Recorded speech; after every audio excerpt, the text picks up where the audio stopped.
Hare Krishna. Welcome to our Bhakti Yoga class. So, in the previous class, we were discussing that Brahmana Bharata was called by the manager to carry the palanquin. So, while carrying, he was looking at the ants and not moving fast. Other three were moving fast. King became uncomfortable. He shouted at the carriers. Three of them said, no, we are not the faulty. He is the faulty person. He is not doing properly. So, then again they went ahead some time. Again, the same thing is happening. Then King turned to this fourth person and said, you are very weak, very lean, very old. You have walked a lot of distance. You alone carrying the entire palanquin. Others are not helping. Sarcastically spoken some words. Then he did not say anything. Again, they walked further. Again, same thing happened. King became very angry. And he shouted like anything. You fool, you rascal, this, that, this. For which Brahmana Bharata, not Bharat Maharaj, replied, yes, what you have said is actually true. Because I am not identifying with my body. So it tells everything. Yes, whatever you have said, everything is true. Because I am not identifying my body. So I don't have to. Is it true?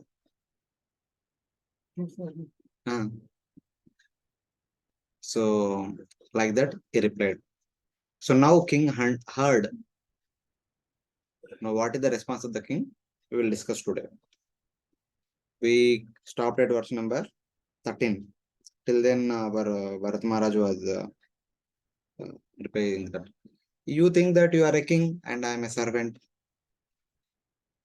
That will not last long. Both out of convention only we feel like that. I was already king. He did not say that. He will say later on. I was the monarch. You are only the ordinary king. I was the monarch some time back. Now I have become no one. You are king today. You will become no one tomorrow. These designations are not permanent. Even if you want to punish me, you have said I am mad. What do you gain by punishing a mad person? His madness only will increase. Are you going to cure my madness by punishing me? That will not happen. Or another meaning if take, if I'm already on the highest platform, your beating is only to the body. It will not at all affect me. I have nothing to do with the body. So either way, it is useless. So like that, he speaks. Now let us see King's response. And that King's response leads to a very nice philosophical discussion. Because King is knowledgeable person, he could understand by hearing this wording, could understand he is not an ordinary person. He is speaking in a esoteric way. Other persons, if somebody hears like that, they will become more angry and they respond in a bad way. But since King is at least somewhat knowledgeable person, he understood okay. So then he kind of starts begging forgiveness and starts making further inquiries to gain more knowledge, etc. So the vision of Bharat Maharaj or Brahmana Bharata is Uttam Adhikari vision. You see the so and the ants, the equality and everything. Yes. That's an Uttam Adhikari's vision. And we were also taught that we have to actually give the respect according to the post or the according to the different species of plant. That is a Madhyamadhikari vision. Yeah, Madhyamadhikari distinguishes. Yeah, na? NOD covers, na? What for that verse? Prema, Maitri, Krupa, Upeksha. Prema. Bhakteshu. Toward the Supreme Lord, Prema. Toward the devotees, Maitri. Toward the innocent, Balisheshu, Dishashusa. Tad Adineshu. What was the first word? Tad Adineshu, Balisheshu, Dishta, Prema, Maitri, Kupa, Upeksha. Tad Bhakta, Madhyama Smruta. So with the Supreme Lord, he shows love. With the devotees, Maitri. With the innocent, Balisheshu, Krupa. and Dvishastu with envious Upeksha. That is Madhyamadhikari mentality. It's not like the only Vaishnava Siddhanta's perspective it is like that. No. It is Madhyamadhikari will actually see the distribution. Yes. And even a Uttamadhikari who actually comes and acts on a Madhyamadhikari also sees that Distinction. Yes. And in the Vaishnava line also, Uttamadhikari would actually see everyone to be like on an equal platform. He doesn't distinguish. According to the Vaishnava Siddhanta. See, respect it can be a distance respect. It is not a dealings. He is not dealing with ant. Pure devotees respect each and every living entity. They give respect as a part and parcel of Supreme Lord. That is that. When it comes to dealings, the dealings will be according to the position of the person. So in that way. When it comes to dealings, one need to give importance to the person who is in front of you according to his material qualification also. So in that way. That doesn't mean that he is neglecting the other lower beings. That as per the need of the hour, he will respond accordingly. So in that way. So one thing, there are again Uttamadhikaris also. There are some Uttamadhikaris might be living in the town. They need to deal with the people. So they act like Madhyamadhikari. And some Uttamadhikari in the forest. They have nothing to do with anybody. So for them, everyone is equal.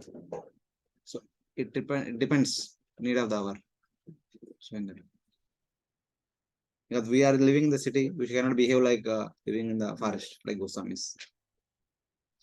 In that. Sri Shuka Uvacha, text number 14.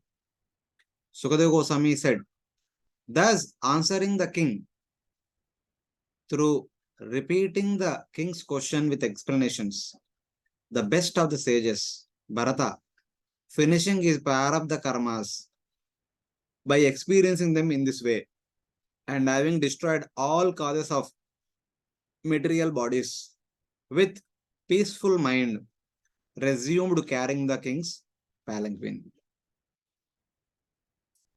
Carrying the palanquin, hearing chastisement, Brahmana Bharata thought that I am just extinguishing my prarabdha karmas. I am supposed to do this for my purification, I am doing it. So it's like that. From external point of view, he is not obliged to do anything. He is Avadut. But he was told to do by the king and his king's followers. He thought, okay, something is still left in my prarabdha karma. Let me do it so that it will be clear. I don't have to be bound in this material world. I can go back to world. So that is the mentality with which he is carrying the palanquin. So it is written on my destiny that today I have to carry palanquin. So like that is moving on. All these days also he was doing. Whatever his brother said he was doing. Whether perfectly or imperfectly, we don't know, but he was doing. So he thought that it is written on my prarabdha karma, I am doing it. So I will extinguish. I don't have to retaliate. By retaliating, one creates new prarabdha karma.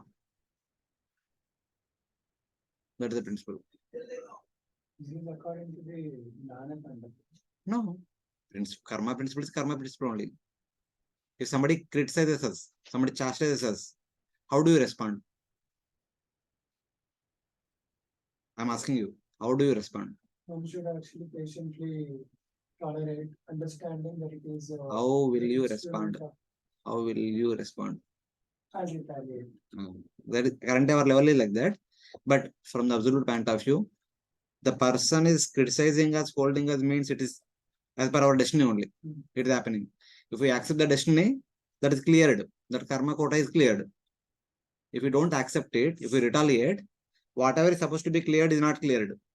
And by retaliating that relation, we may do something improper. That creates new karma. For which we have to go through once again.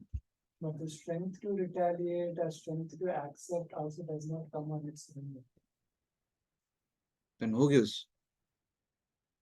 That also needs. That is also again controlled by the modes. Modes तो है आपका physical we may know theoretically that this is what it is. But we are not able to actually practice it because at that time we are not able to actually digest the facts. Although that is because of your That modes is- only. The person in the mode of passion and ignorance cannot understand what is right response. Correct. But that is whose responsibility? Responsibility हाँ, lies- उसके लिए training चाहिए. But that doesn't mean that ignorance is not the excuse. You are responded. You are held responsible, Varsal. ऐसा नहीं बोल सकते मैं ignorance में था इसलिए ऐसा respond किया. You have to give me excuse. कोई बोल सकते ऐसा? बोल सकते but कोई there is an excuse. ना यमराज will not say. जाने के बाद मुझे पता नहीं था ये करते करके पाप है करके. Yamraj will say, yes, yes, you don't know that is the pap, that's why you did it. So you are excused. Will ever say? Whether one does knowingly or unknowingly, whether one does actually unknowingly, you get X amount of reaction. If one does knowingly, one gets double X reaction. But there is no excuse for not knowing. It is the duty of one to know. Being a human being, it is the duty of one to know what to do, what not to do. उसके लिए शास्त्र दिया गया. शास्त्र का नहीं follow किया मतलब we are neglecting our prime duty. This is my understanding. That doesn't mean that I know all the Shastra. And many times we respond on the spur of the moment. So many times we, in spite of knowing what is to be done, we respond. It is very difficult. But that is the principle. So here, this is an example. If one want to clear all the karmas, one should follow this example. But at the same time, the question comes, do you mean to say that we should remain dumb? Then everyone will exploit us. If not remain dumb, at least don't create new karma. That is the problem. That we need to become expert in that. Matlab, you can respond, but the response should not be like a new karma. For that, one need to have intelligence. I take many examples. For example, the karma, for example, my life only. Okay, I fell into the level. Okay. So now I'm actually. You are तो कर्म में था then अभी you are scolding someone because you are keeping someone else responsible for that. Example, it is the person is not giving service. Which service? Oh, no. Are you angry with someone? Temple authority that they have sent you for book distribution or something like that? Not like that. Then what is that? Then in this case, there is no person involved. It is easy that retaliation feeling will not come. Because it is very evident that it is because of my own karma coming back. But there may be many things where we may not see beyond the person. We may see only the immediate person is the cause of my suffering. So then we should not actually suppress ourselves like being dumb, but also not generating the karma. So in that situation, how should we actually do? By maintaining the we should excuse ourselves from that situation. If somebody is criticizing us, go away from that. If we remain there, we respond badly. We are not able to understand what is the right response, we respond badly. Anyway, response will be bad only. If you don't know how to respond, then excuse and go away from that place. Okay. That is one way to see. Then one can leave away.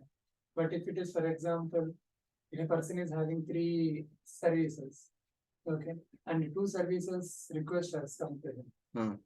Okay. So now if you understand that it is a part of the karma, and if he is not able to maintain it, 5 services. Okay. Then he will break down either mentally or physically.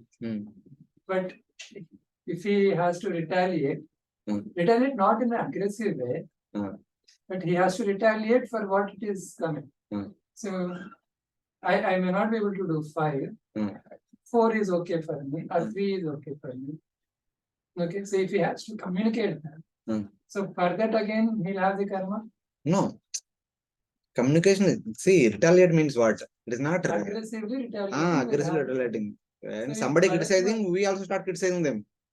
If Bharat Maharaj actually takes this stand, I may not be able to serve, I'll move away. So by putting the palanquin down, Yeah, and any if he other does person would have done that. Yes. Any other person would have done that. I am going on my way and you people are asking me to carry it. I'm sorry, I cannot carry. You would have gone there, gone away. He would, out of respect, he may say sorry, otherwise I will not carry, like that it will go. But since he is the king, he may punish also. So out of fear also one may do. But he is on the transcendental platform. He is looking for the hands also, he is responding accordingly. How a Madhyamadhikari should actually give response to this kind of situation? Because here it is an authority king. And no, Madhyamadhikari will tell that, my dear king, don't worry, I'm not trying to do this mistake intentionally. There are hands on the road. That's why I am going slowly. So you would have told what exactly is happening outside. Bhartmar did not say about anything about the ants. Why he is doing it? Did not say. He said something else. Some conversation happening some other level only. A practical thing is entirely different.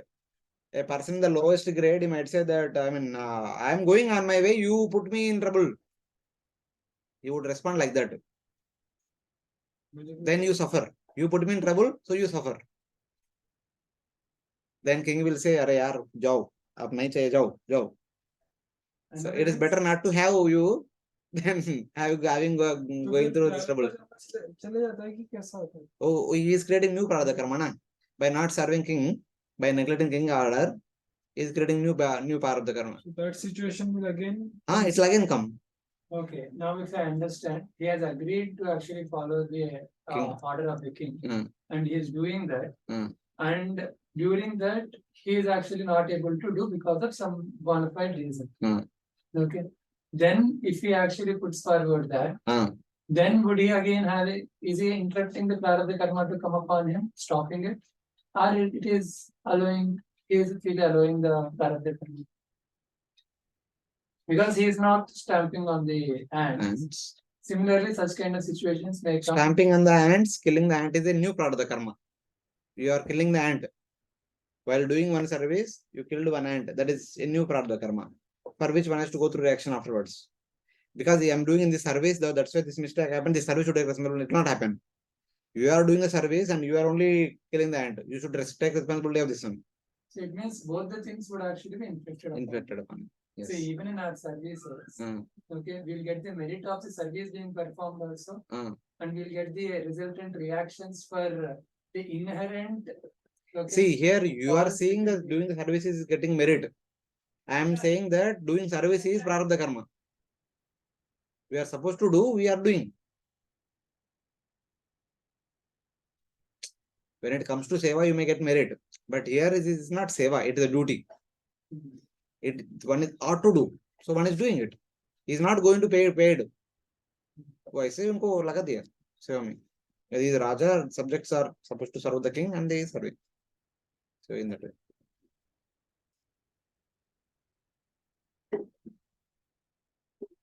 I was thinking this philosophy is actually Karmakandiya philosophy. No, it is general principle. It is nothing to do karma kand. See, karma, jnana, yoga, they are all same only. It is not like ये कर्म में एक philosophy रहता है, ज्ञान में एक philosophy, yoga में एक philosophy, ऐसा नहीं, सब same है. But अलग अलग लोग अलग अलग level में करते. तो karma and jnana are two different stages of the same philosophy.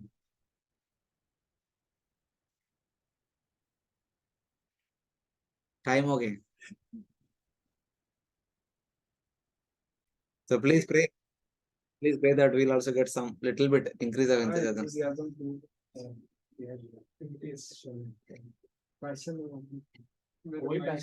That's what we want. Passion to serve.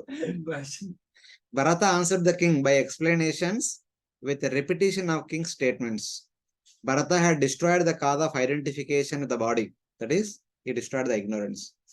If Bharata had no mental identification, why did he appear to be unable to tolerate the king's words and thus answer him? Now, one more question. Abhi, he is carrying the palanquin. First time he did not respond, thinking that it is my Prarabdha karma I have to do. But second time, why did he respond? That means he is retaliating. Is it not new Prarabdha karma? Wait. In order to destroy king's Prarabdha karma, in order to destroy the king's Prarabdha karma, recognized by enjoyment of royal wealth and royal power and royal position, in the guise of repeating the king's statements, by following the process of bhakti taught by Bharata, by his mercy, the king could destroy his karmas. Bharata is not responding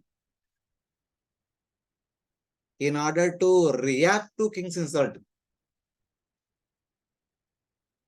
Bharata is खुद के लिए नहीं कर रहे. Bharata, out of compassion, in the name of responding to the criticism of king, giving the highest understanding. If the king is intelligent enough, will hear, will understand, will follow, will destroy his pradha karmas, and will go back to Godhead. It is up to that person to take the advantage. As a Mahabhagavat devotee, he is giving his compassion. Whether accepting that compassion or not accepting that compassion depends on the recipient. With recipient's intelligence, whether he is able to understand it or not.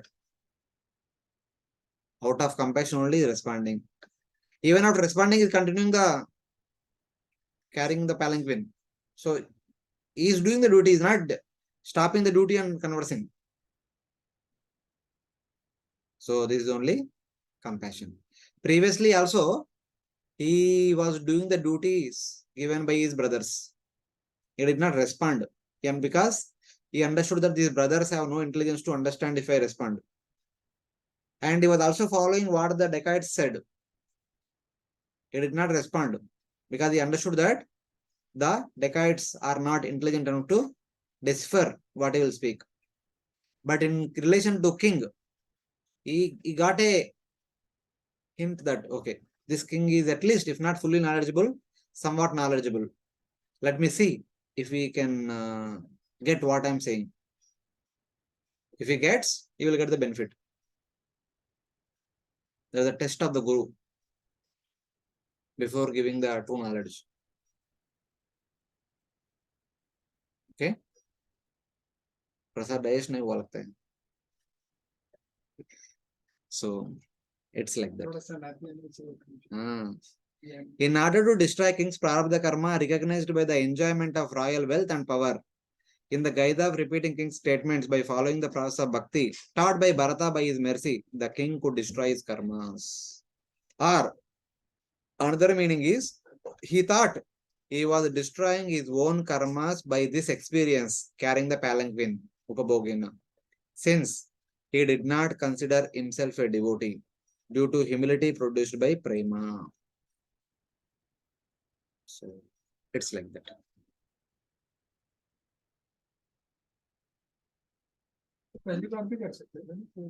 Response?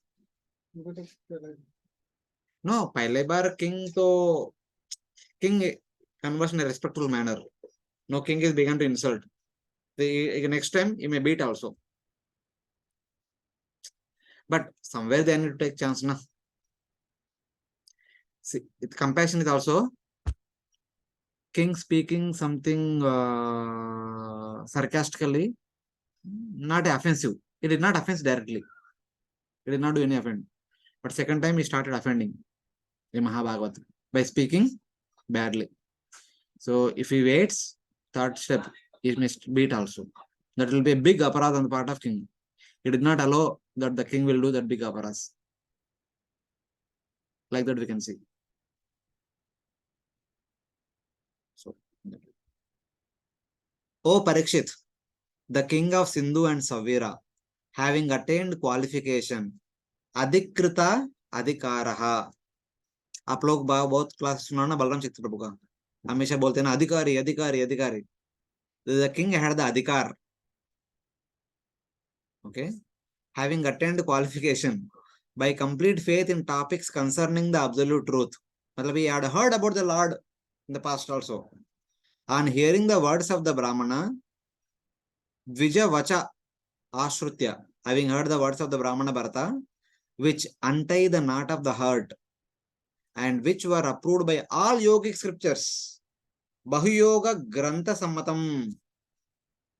Karma Yoga, Jnana Yoga, Bhakti Yoga, Ashtanga Yoga, sub yoga scriptures approve his words. Same philosophical thread everywhere. quickly got down from the palanquin. He understood this person is not a ordinary person. Ordinary person cannot speak like this. And approached Bharata's feet with head, having given up pride as a king, and begging forgiveness, he spoke. This is the gentleman behavior. He understood this person is not an ordinary person. Immediately requested them to stop. He not only got down, he ran out of the palanquin, jumped across, came front, and fell flat at the feet of Brahmana Bharata, holding them and seriously begging forgiveness. Because he understood that I made a mental offense and verbal offense also. He has not gone to physical offense. So immediately begged forgiveness. Because that knowledge should be there. That person is only qualified. Others cannot be qualified. Adikritadikara means he had attained qualification. So that's how. Now there is a nice discussion from now on for the next 3 chapters. There is a wonderful philosophical conversation between two personalities. Kastvam nigudascherasi dvijanam bibarshi sutram katamo vaduta kasyasi kutratyaihapi kasmat kshemayanasched asinota shuklaha. Please read. King Rahugana said, O Brahmana, Little louder. you appear to be moving in this world very much covered and unknown to others. Who are you? Are you a learned Brahmana? And simply saintly person? I see that you are wearing a sacred thread. Are you one of those exalted, liberated saints, such as Dattatreya and other highly advanced, learned scholars? May I ask whose disciple you are? Where do you live? Why have you come to this place? Is your mission in coming here to do it for us? Please let me know who you are. Is externally looking is it does not appear like a brahmana or a sage or a rishi or something like that. That's why his speech is of that caliber. Then he's inquiring about his identity. Who are you among the brahmanas? Hidden, you move about, hiding your real identity. You are moving around like an ordinary person. You wear the sacred thread, but which has soiled a lot of mud is there, thick mud is there. Which renounced sage are you? From which sampradaya you belong to? Whose disciple are you? Whose son are you? Where were you born? From which place you come? Why did you come to this place? What was the purpose you coming in this place? If you have come to benefit us, are you not Narayana? If you have come to benefit us, are you not Narayana? Or are you not Kapila? Kasmad Kshemayana na ched asi na uta shukla. Are you Lord Narayana or Lord Narayana representative? Have come to benefit me? What is your purpose in coming here? So like that. Even when King Satyavrata got that small fish in the palm, eventually became big. At the end, he says that, are you a powerful yogi? But I don't think that you are a powerful yogi. It seems that you are in Narayana only. First he asked, who are you? From where you came? I never saw such kind of a variety of fish. In one day, it has become so big. Either you must be a powerful yogi or a devata or a great sage. I don't think so. All these personalities, you must be the Supreme Lord. Have come to benefit me some way. So like that. Same thing, seventh canto also. Once Prahlad Maharaj was going on the way, he sees one strong stout Brahmana lying on the roadside. Avadhuta Brahmana, that was Dattatreya. So he asks, who are you? You seems to be not eating, but your body is so fat. So, like various discussions. There also same discussion happens. Seventh canto. No, Dattatreya is Lord Vishnu, Brahma Vishnu. Who are they? आप मराठी है, Marathi concept मत चढ़ाओ. Dattatreya is an expansion of Lord Vishnu. Fourth canto mein hai na? But in Maharashtra, they put all the three heads, Brahma, Vishnu, Lord Shiva. That I don't know what is the pastime, but they combine three of them into Dattatreya only. But according to Bhagavatam, three are different. Dattatreya, Soma, and Durvasumuni. These three are different three deities. Vishnu appears as Dattatreya, Brahma appears as Soma, Shiva appears as Durvasumuni. Dattatreya was actually there from the first mantra to 16th mantra. He will be there the whole day of Brahma. He's around, moving around. Here only. मिलना है क्या?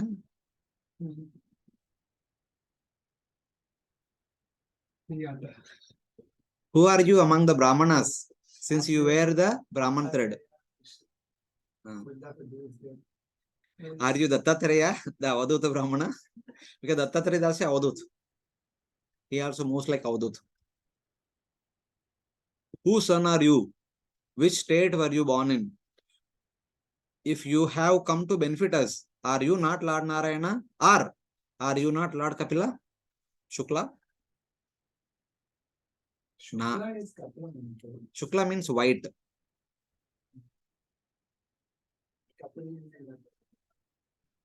Shukla is white. Shukla is also the Lord who appears in Satya Yuga. So something like that, connected to good, white and goodness and Vishnu. Which word refers to Lord Narayana? Why Shukla only refers to both. Kasmat Kshemaya Nascher Asi Na Uta Shukla. Shukla only word, either Narayana or Lord Kapila. Because Lord Kapila is known for expounding knowledge. That's why he's telling Are you Kapila? It's like that. Prabhupada also includes Dattatreya. Dattatreya is also expounding knowledge, known for expounding knowledge. This knowledge is for Jnani's project. Prabhuji, ऐसा ज्ञान skill separate knowledge, कर्म skill separate नहीं, सबके लिए वही knowledge है. Process नहीं, सबके लिए डिवोटिस का भी वही नॉलेज है. The distinction between body and soul is same for everyone. Knowledge is same. It's not like all these paths are different paths, not like that. See, I'll tell you. What is the knowledge which inspires the people to become Nishkama Karma Yogis? What knowledge inspires them to become Nishkama Karma Yogis? Body and soul. So? Starts distinguishing with respect to the soul. The activities of the soul and the activities connected with the body. Louder. Then start distinguishing the connecting the activities of the body to the different of the activities of the soul. And slowly they'll start renouncing or not aspiring for the fruits of the actions which are conducted for the welfare of the body. And then they'll be focusing more on the aspects which are more dear to the soul. So that is why they actually slowly, they'll actually practice renouncing the fruits of the actions. So in that way, that knowledge helps them to actually situate it or practice the Nishkama Karma. और कुछ है?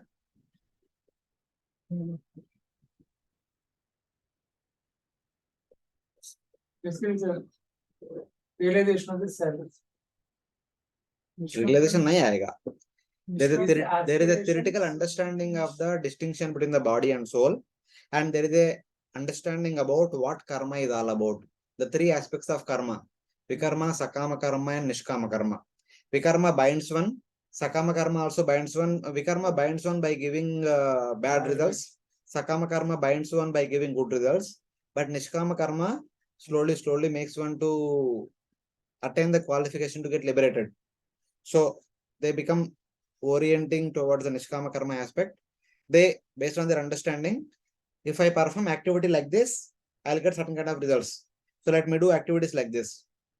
So their main motive is to purify the heart of all material desires. First of all, what they do, they start offering the results to Supreme Lord. That means they start reducing the desire to enjoy the results.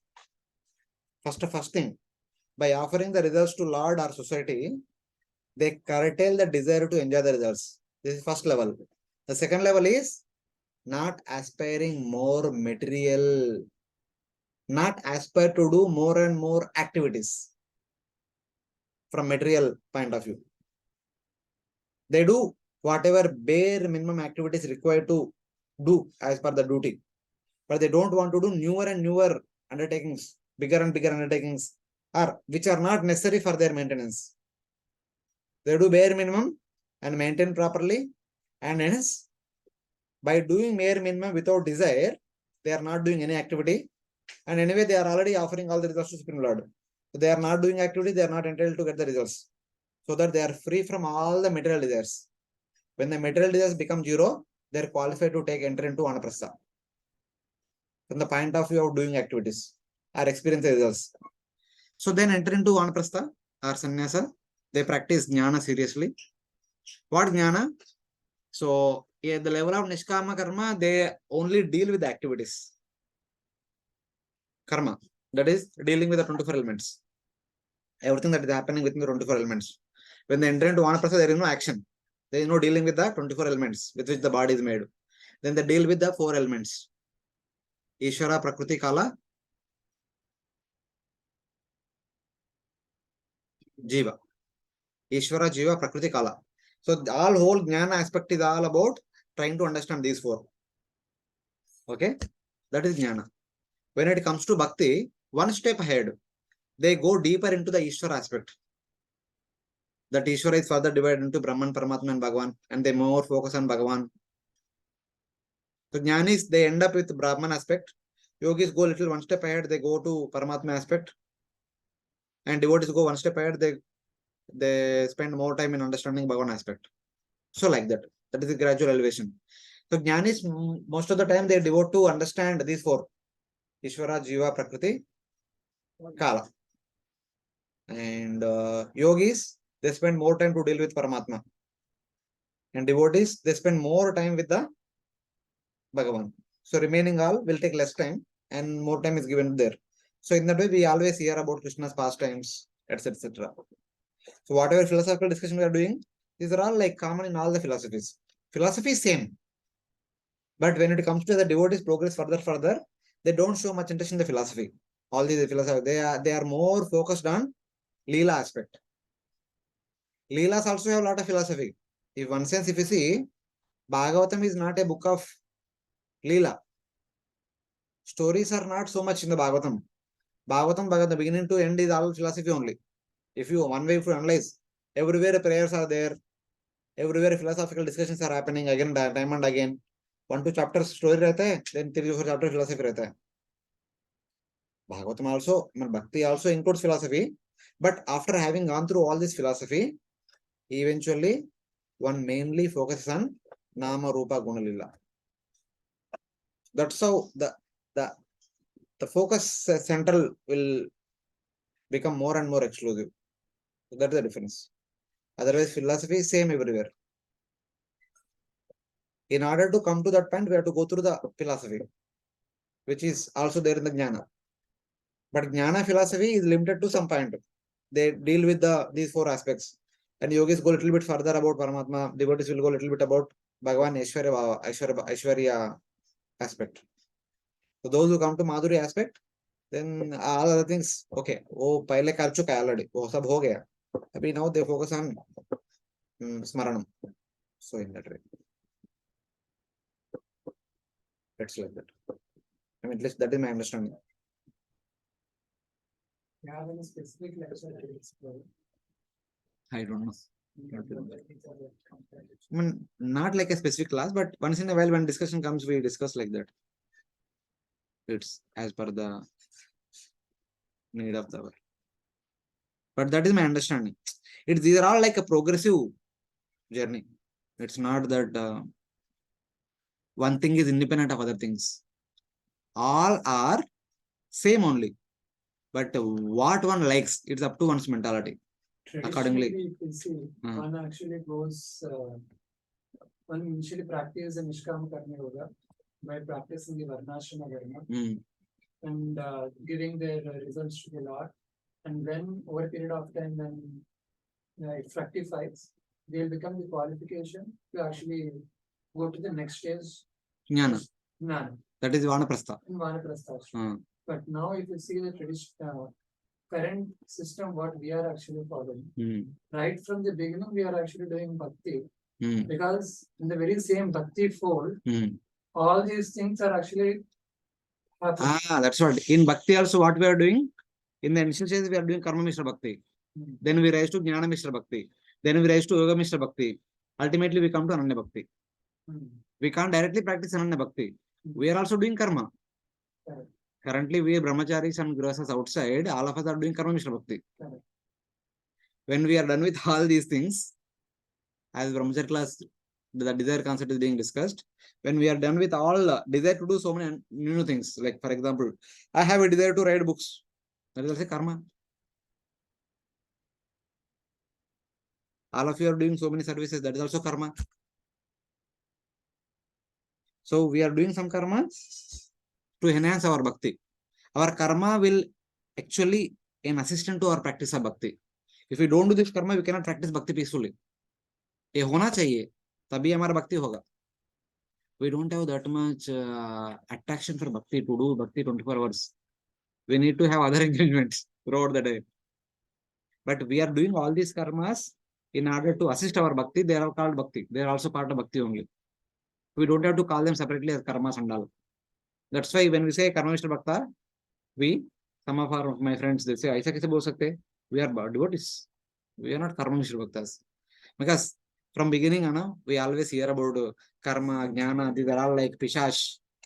So we have heard like that many times. So we have negative feeling about when we say karma, jnana, क्या है? क्या karma? क्या ज्ञाना? ऐसा नहीं. ऐसा करके होता है. Last Sunday we were discussing, Sunday yesterday only. And even last Sunday also we were discussing, yesterday also we kind of even. There is one verse which comes 4-5 times in the entire Bhagavatam. That is, Vasudeve Bhagavati Bhakti Yoga Prayojita Janayati Ashu Vairagyam Jnanam Cha Yad Ayutakam. So what is the meaning of this verse?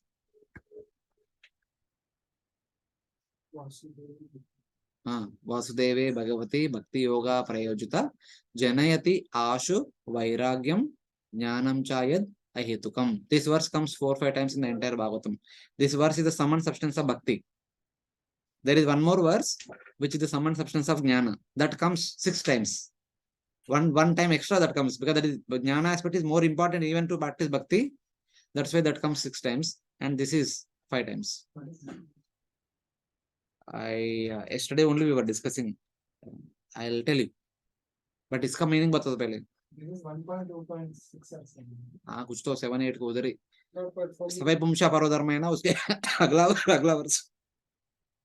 Offering loving devotional service to the Lord, Supreme Lord. Louder, Prabhu. Speaking loud also है भक्ति activity. भक्ति करने का नहीं करने का. सुबह का शक्कर पोंगल डाइजेस्ट होना चाहिए, तो थोड़ा लाउडली बात करो. हाँ. While performing devotional service to the Supreme Lord. हाँ. Supreme Lord. हाँ. Unmotivated. हाँ. Unmotivated. Automatically develop automatically. हाँ.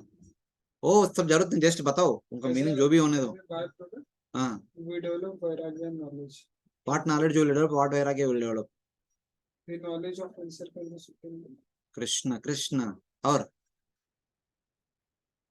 क्या? Vairagya from the material aspects.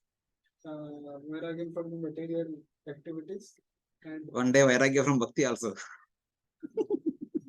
गुस्सा हो गया तो वो भी हो जाएगा. Knowledge of the Supreme Lord. किसी के ऊपर गुस्सा आया तो वो भी हो जाएगा. See, this same verse we can apply to every philosophy. For a normal person in this world outside, they are interested in earning money. Why? Why money? After earning money, they want to spend that and be happy. Money means enjoyment. Money equal to enjoyment. More money, more enjoyment. Not happy. Happy छोड़ दो, happy का कोई definition नहीं मिलता इधर. Enjoyment. More money, more enjoyment. But when one gets the knowledge that अरे जो enjoyment आप इधर सोच रहे हैं ना, इससे स्वर्ग में ज्यादा मिलेगा, 10 गुना ज्यादा मिलेगा. If you perform these so-called rituals, you go to Swarga, you will experience unlimited enjoyment. सोच भी नहीं सकते कितना करके. He had knowledge. When one gets knowledge, that knowledge will act as the impetus to get renunciation from the previous level of enjoyment. Vairagya, the knowledge about the next level of enjoyment will create vairagya for the previous level of enjoyment. So he will give up either ka enjoyment, desire to develop either ka enjoyment. He works very hard to perform Vedic rituals. This is Sakama Karma now. Previously, normal material life, working hard, earning money so that more enjoyment. So for earning more money, if one does sinful activities, that is Vikarma. And now, for earning higher level of enjoyment is performing so many Vedic rituals, that is Sakama Karma. But then one understands that, अरे यार स्वर्ग में जाएंगे तो भी कितना दिन रहेंगे, कुछ 1000 years रहेंगे, बाद में वापस आएंगे, उधर आना ही पड़ेगा. क्षीण पुण्य मर्तुलोकम विशन्ति. डोंट थिंक दैट स्वर्ग का एंजॉयमेंट एटर्नल, ब्रह्मन का एंजॉयमेंट एटर्नल है, उसके पहुंचना चाहिए. उसके लिए क्या करने का, पहले निष्काम कर्म योग करने का, बाद में ज्ञान योग करने का, बाद में अष्टांग योग करने का. ज्ञान योग, निष्काम कर्म योग, नेक्स्ट ज्ञान योग, नेक्स्ट अष्टांग योग. All these three, if you do one after the other, you will attain Brahman. Then by that knowledge that Brahmananda is eternal, that knowledge will produce detachment from Swargananda. Then they start practicing Nishkama Karma Yoga, the Grihastha. Then Jnana and Ashtanga as a Vanaprastha or Sannyasa. Then they will make an endeavor to go to Brahman. But by the way, eventually they will also get knowledge that compared to Brahmananda, Vaikuntananda is 1 crore times better. It is much more than that.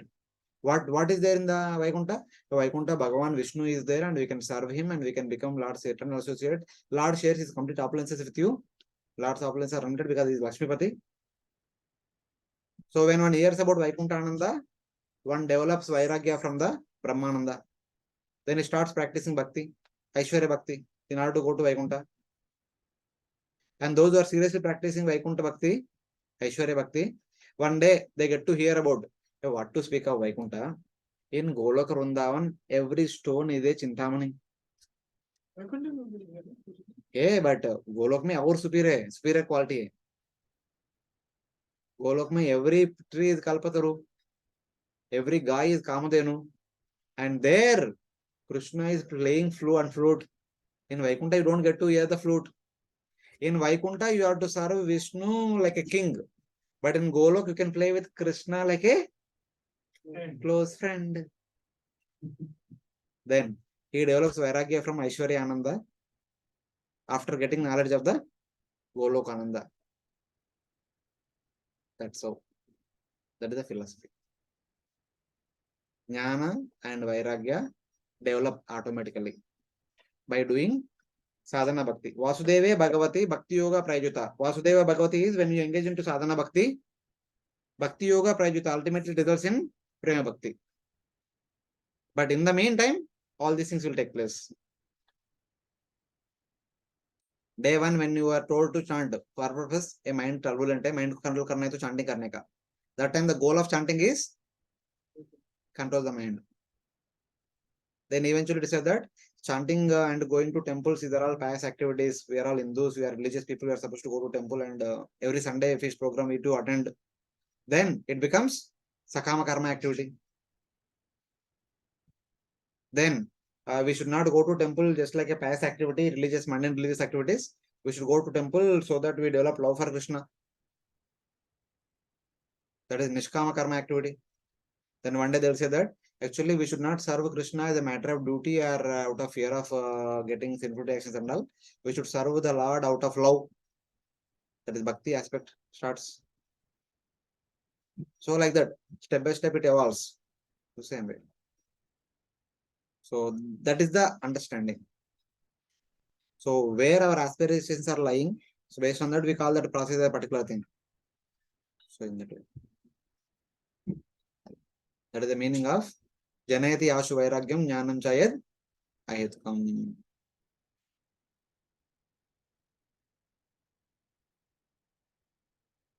So it's like that.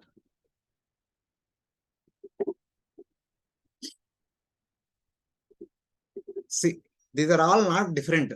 They are all same only. Everything is same. But at every level, the knowledge aspect is becoming more and more refined. And accordingly, there is Vairagya from the previous level of knowledge. When you are entering to higher knowledge, there is a Vairagya for the previous knowledge. So one I completely forget that. That's why we say na, in Golok Vrindavan, no one knows Krishna as the Lord. Because they have already got Vairagya for that knowledge of Aishwarya. And those who are in Vaikuntha, they are not interested in Brahman because they got Vairagya for Brahman. Those who are in Brahman, they got they are not interested in knowledge of Swarga because they got Vairagya for Swarga. Those who are in Swarga, they are not interested in earthly happiness because they got Vairagya for the earthly happiness. Those who are in the earthly happiness, they got Vairagya from the sinful activities because they want to enjoy morally. They don't want to enjoy in sinful way. So it's like that. And those who are enjoying in sinful way, they got Vairagya from the miseries. They don't want to be miserable. एना क्या प्रकार है ना बाबू उनको खुद को मार के भी मुझे एंजॉय करने का. He does not think उनको मारना sinful है. उनका गोल है मिजरी से बाहर निकल के एंजॉय करने का. उनका गोल वो है. So ऐसा. So it's like that.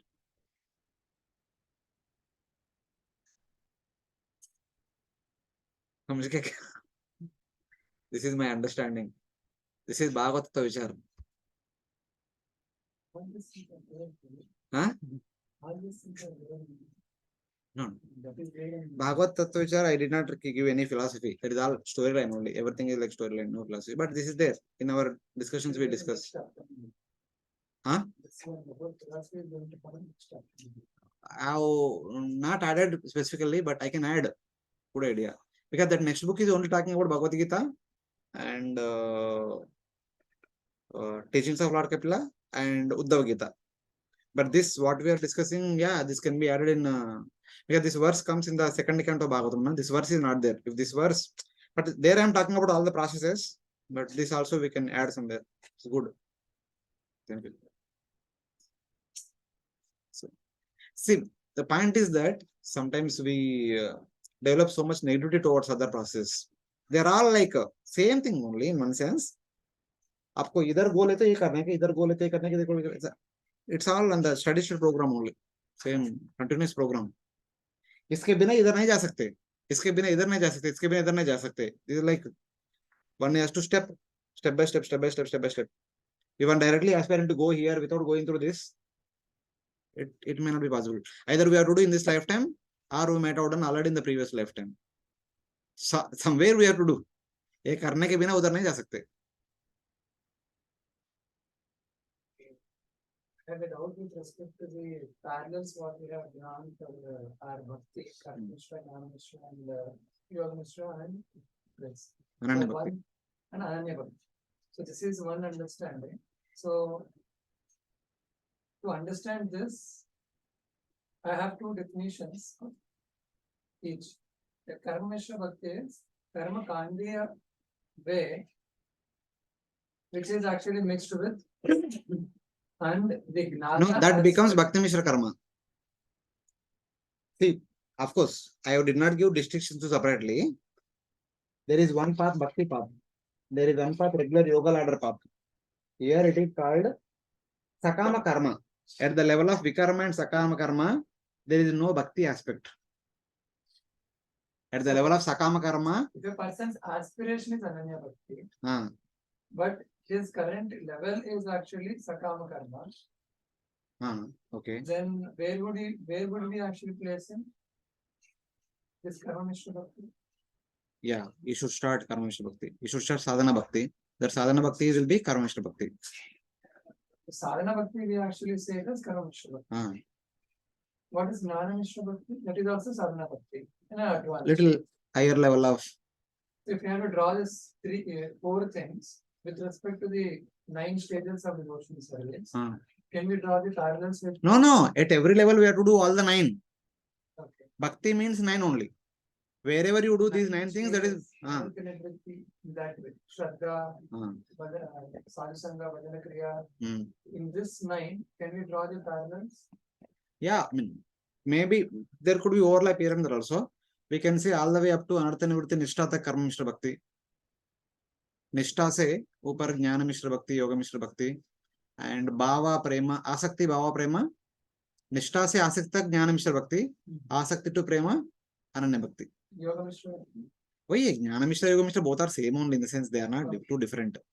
They are like one step ahead. बस उतना ही दोनों मिलके निष्ठा से आसक्ति तक ज्ञान मिश्रण योग मिश्रण.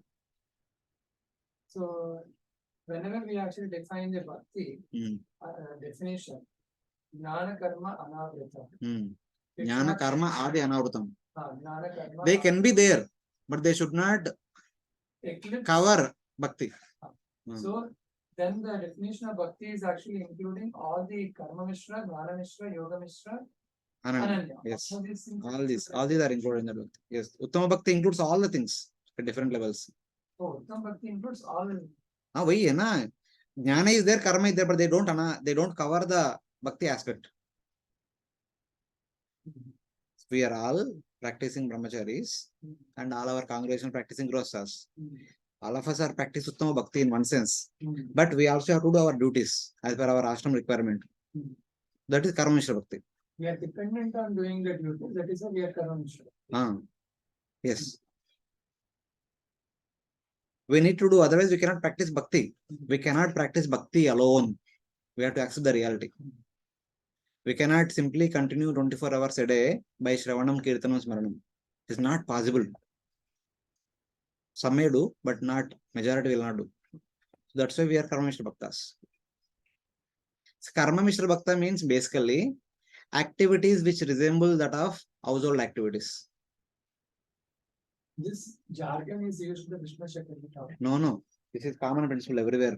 Karma means household. Grahastha is karma. Vanaprastha and sannyas duties are jnana. They are synonym to each other.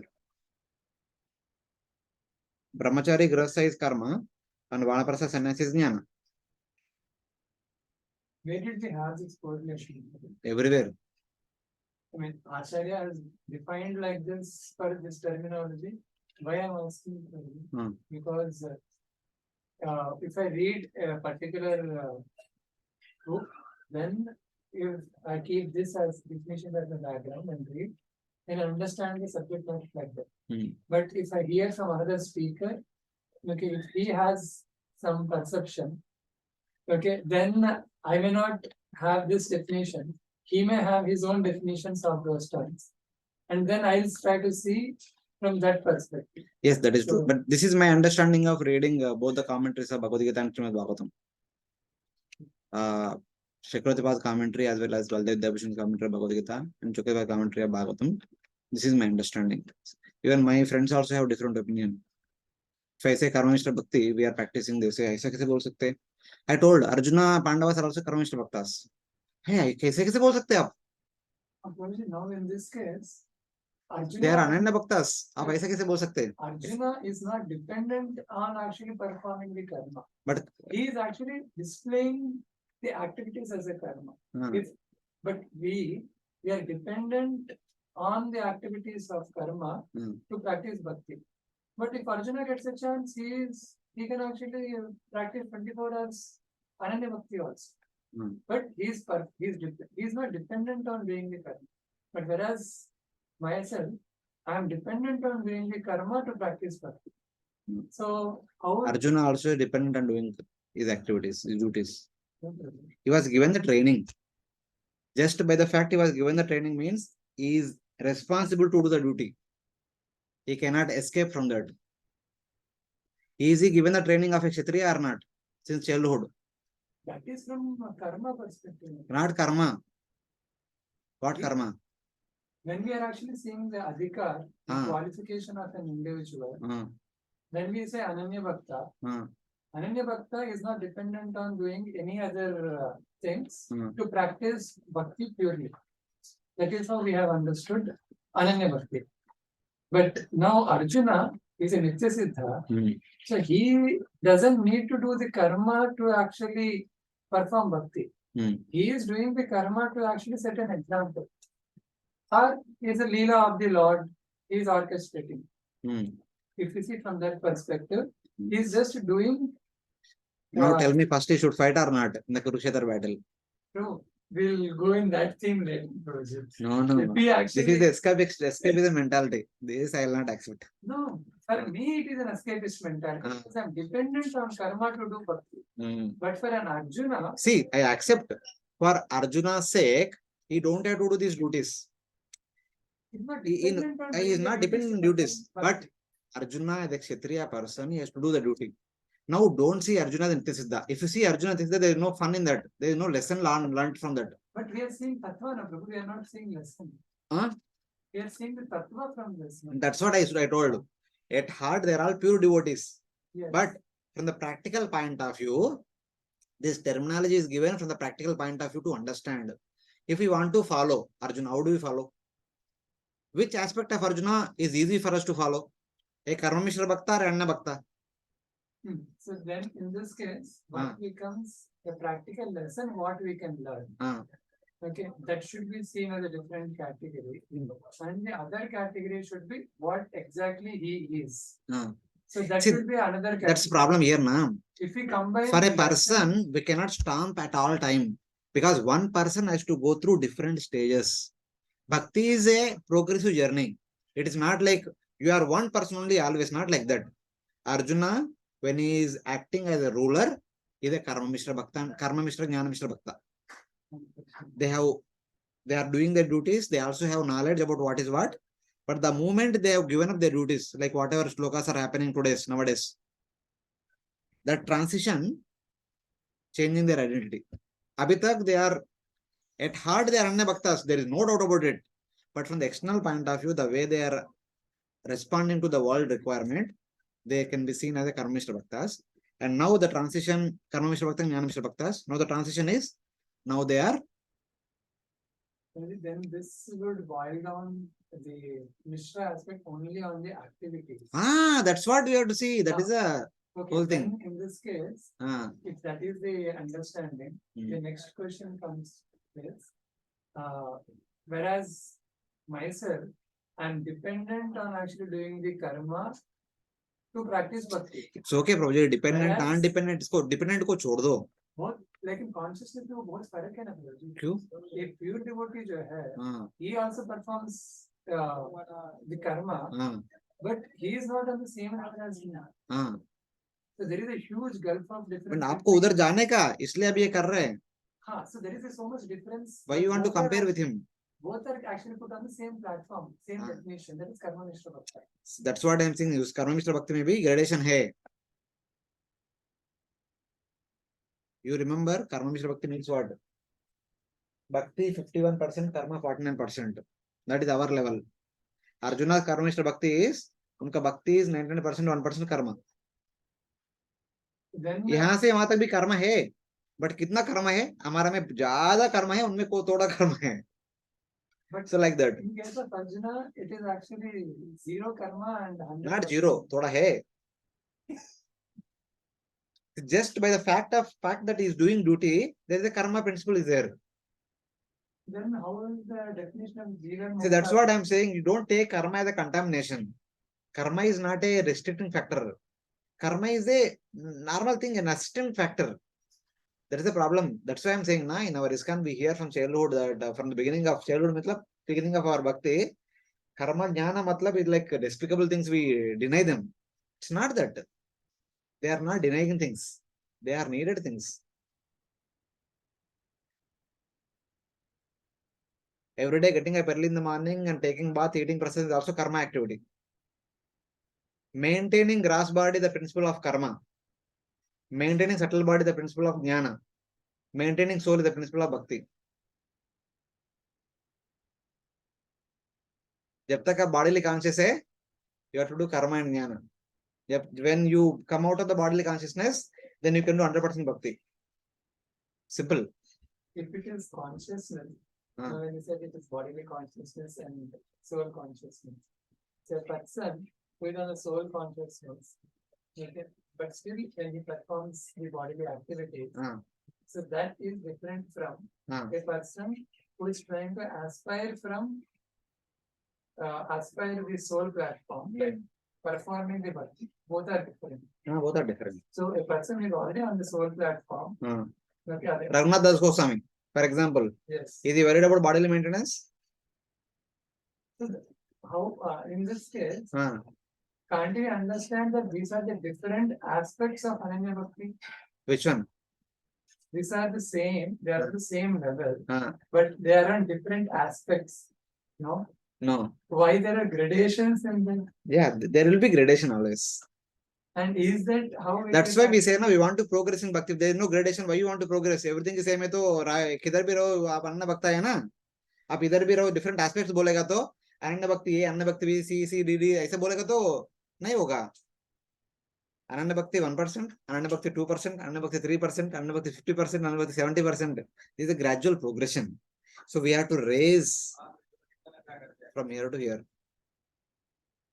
ऐसा नहीं होता है प्रभु जी. Different aspects नहीं, different levels है. नो प्रास अभी है क्या इधर कुछ हुआ नहीं और ये will scold me.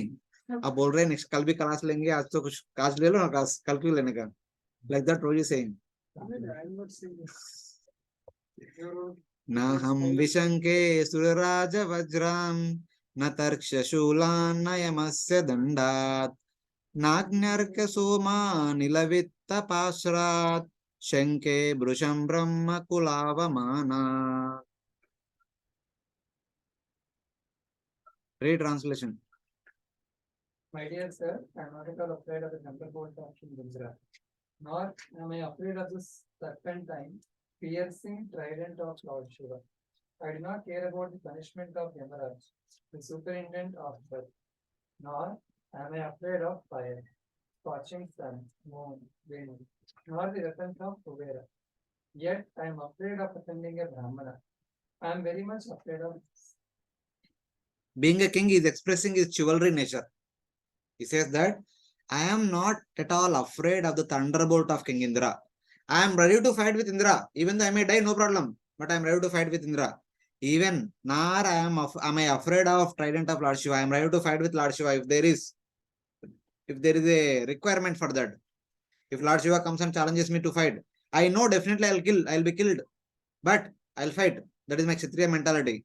I do not fear the staff of Yamaraj, the superintendent of death, nor am I afraid of fire, the sun, the moon, the wind, nor the weapons of Kuvera.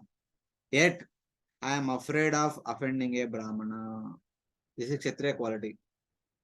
The Kshatriyas are ready to Yuddhe Chapi Apalayanam. They never turn their back to the warriors. If there is a fight, even though they know that he will definitely kill me, still they will die. But they will never show back.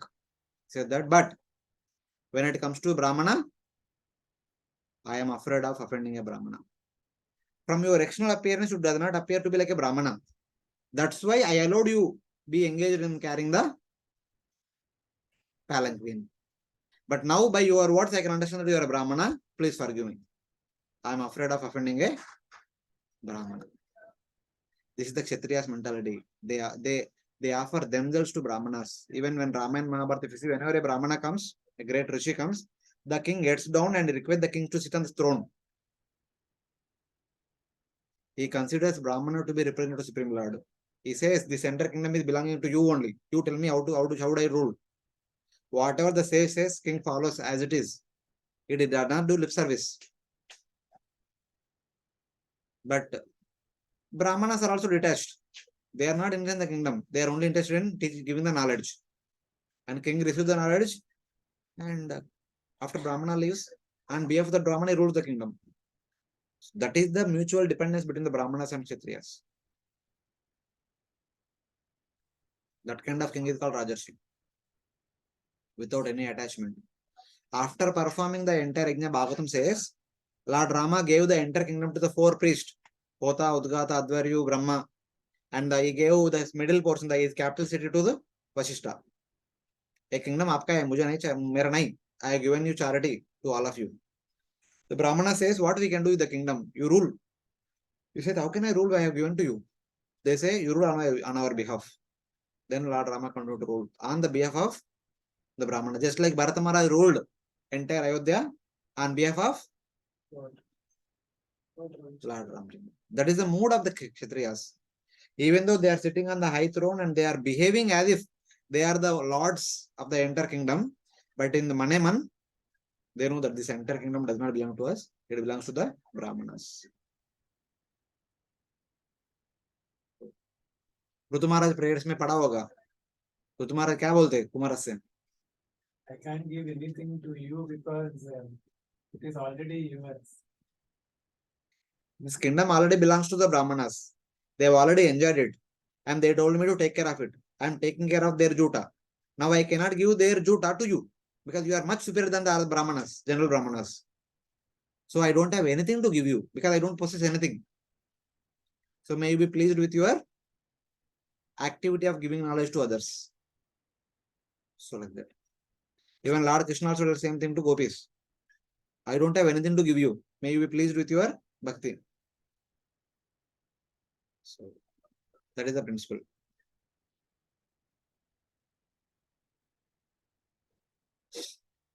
Sitting on your palanquin, what is the use reflecting in this way?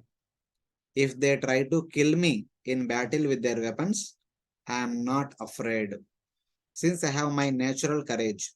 Rather, I experience joy in such competition. Or, having offended them, I do not fear them when they attack me in anger with their weapons.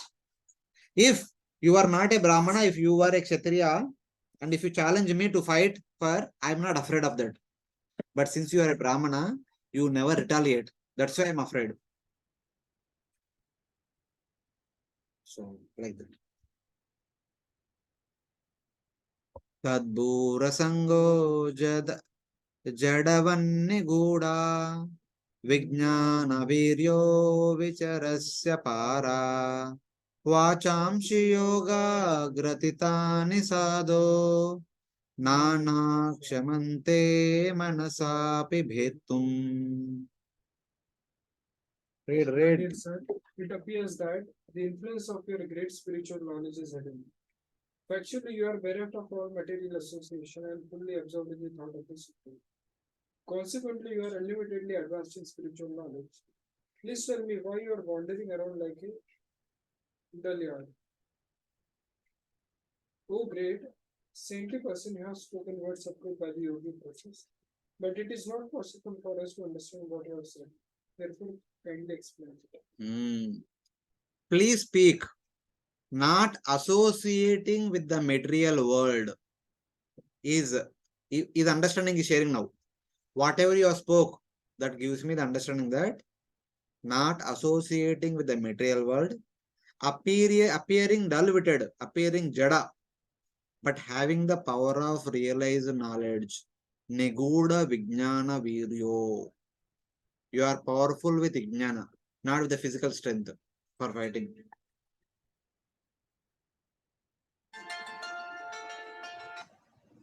So, you wander about with no superior.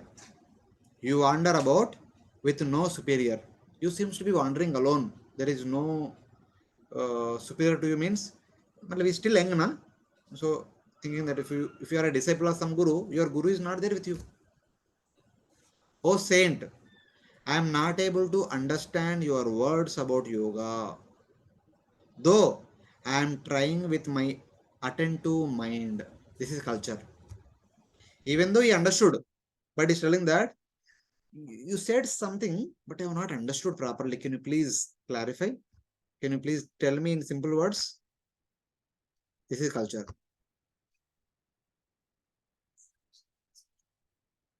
Cultural aspect is that he understood what the Brahmana Bharata told.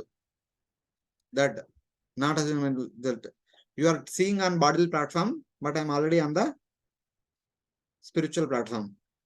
So your words does not disturb me. So this already King Rahugana King understood. But if he says that I have understood what you said, there is no scope of discussion. And he said, you said something I could not decipher. Can you please elaborate? So like that. Therefore, please speak and say who you are. I am your palanquin bearer. He says, I am your palanquin bearer. That's what you implied me for. Enough with trying to fool me. Don't make fun of me. I know that you are a great yogi because your words about yoga cannot be understood by my mind. You are a great person who is speaking in higher level topics. I cannot decipher the meaning of that. Or words concerning the yoga process, the teachings of the great yogis have not been able to cut my doubts since I am very tough. Though I desire to understand those words with my attentive mind without argument, but my doubts have been cut by your answers today. Till now, I have met many teachers. They could not clarify my doubts. Today, it seems that you have cut my arrogance by destroying my doubts. But I want more clarity on the subject matter. Please elaborate. This is King's humility. This humility comes from knowledge. Bhagavad Gita shloka kya? Vidya Vinaya Sampanni. So that means if a person is endowed with Vidya, the symptom will be Vinaya. If a person has Vinaya means he also has Vidya. Without Vidya, there will be no Vinaya. So, Aham cha yogeshwaramatma tattva vidamani muninam paramam gurum vai prashtum pravritta kimiharanam tat sakshadarinyana kalavatirnam. I consider your good self the most exalted master of mystic art. You know the spiritual science perfectly well. You are the most exalted of all learned sages, and you have descended for the benefit of all human persons. Yeah. You have come to give spiritual knowledge, and you are a direct representative of Kapila, the incarnation of God, in the plenary portion of knowledge. I am therefore asking you, O spiritual master, what is the most secure shelter in this life? I now inquire from you, the master of yoga, Yogeshwara, the best guru of the sages knowing about Atma. Atma Tattva Vidam Muninam Paramam Gurum. Atma Tattva Vidam. Those who know the Atma Tattva, they are called Munis. Among all the Munis, you are Paramam Gurum. What was the verse? Second chapter, second verse, first canto. Sudha Goswami glorifies Sukadeva Goswami. Second or third verse. Samsarinam Karunaya Purana Guyam Tam Vyasa Sunam Guru Muninam. He is Guru of the Munis. Guru Muninam. He is the Guru of all the Gurus. Same way here is written that you are Guru of all the Gurus. So, about the shelter in this world, the Lord Himself, who appeared as a portion of knowledge. So it's like that. Please talk about Atma and Paramatma. The chief among the great yogis will be able to cut my doubts. That is indicated in this verse. Sakshat Hari means Lord Kapila Deva, who appeared for giving knowledge as a portion of the Lord's Jnana. Lord Kapila appeared to distribute Sankhya Yoga to one and all. It seems that you are representative of Lord Kapila, or you are Lord Kapila directly. Please reveal the same knowledge you are revealed to your mother. So like that. Savai Bhavalloka Nirikshanaartam Avyaktalingo Vicharantyapi Svit Yogeshwaranam Gatimanda Buddhi Katam Vichakshti Vichikshta Gananubandha. Is it not a fact that your good self is the direct representative of the Kapila, the incarnation of the Supreme Personality of Godhead? To examine people and see who is actually a human being and who is not, you have presented yourself to be a being and a object. Are you not moving this way upon the surface of the earth? of the world. I'm being attached to family life and worldly activities. I'm blind to spiritual knowledge. Nonetheless, I am now present before you and am seeking enlightenment from you. How can I advance in spirituality? Are you Kapila Deva, but hiding your identity, wandering about to explain the world, to examine the world? Loka niriksham artham vicharati. How can a person bound to family life, blind to spiritual knowledge, know the movements of the masters of yoga? Seems that you are Lord Kapila wandering over the surface of the earth under to examine the world, what's happening in the world. If that is the case, please help me to come out of samsara.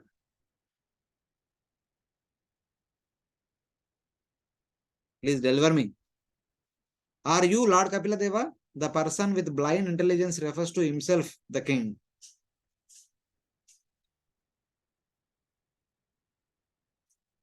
The king is telling that being attached to samsara, I think myself as the king.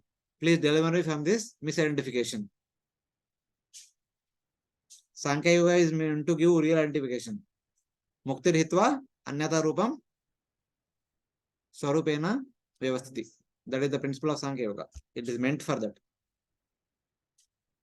Drishtashram kramata atmano vai भर्तुर्गन्तुर्भवतश्चानुमन्ये यथा यथा सतोदानयनादि अभवत् समूलैषो व्यवहारमार्गा. I'll read. It is observed that I become fatigued from performing actions. When you carry the palanquin or move, then you experience fatigue. He is telling that now he's going to ask a question. When I do some activity, I become tired. And when one of you carry the palanquin, you also become tired. This is my inference. One cannot reject the conventional world. All of us are living in the conventional world because I previously said that out of convention only you are master and servant. That is not ultimate reality. Just because it is not ultimate reality, we cannot deny today's reality. We cannot act on a superficial platform.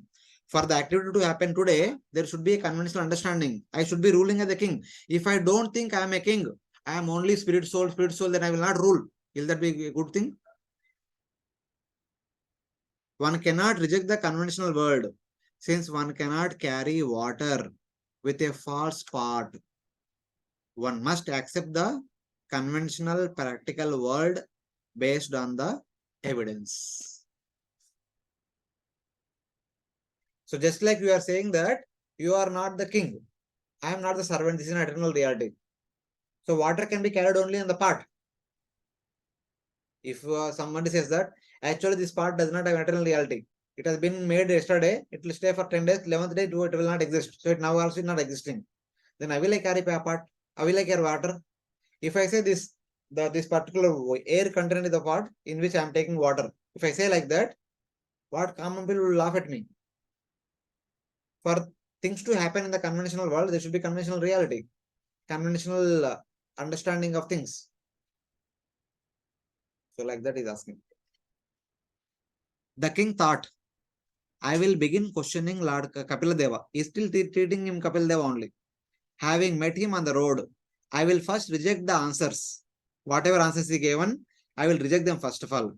And in that way, discover all that I asked about him. By rejecting that, I will get more and superior and better understanding of the jnana from him. First, Bharata said he was not tired. King inferred as follows. You become tired by carrying a load since you are the doer.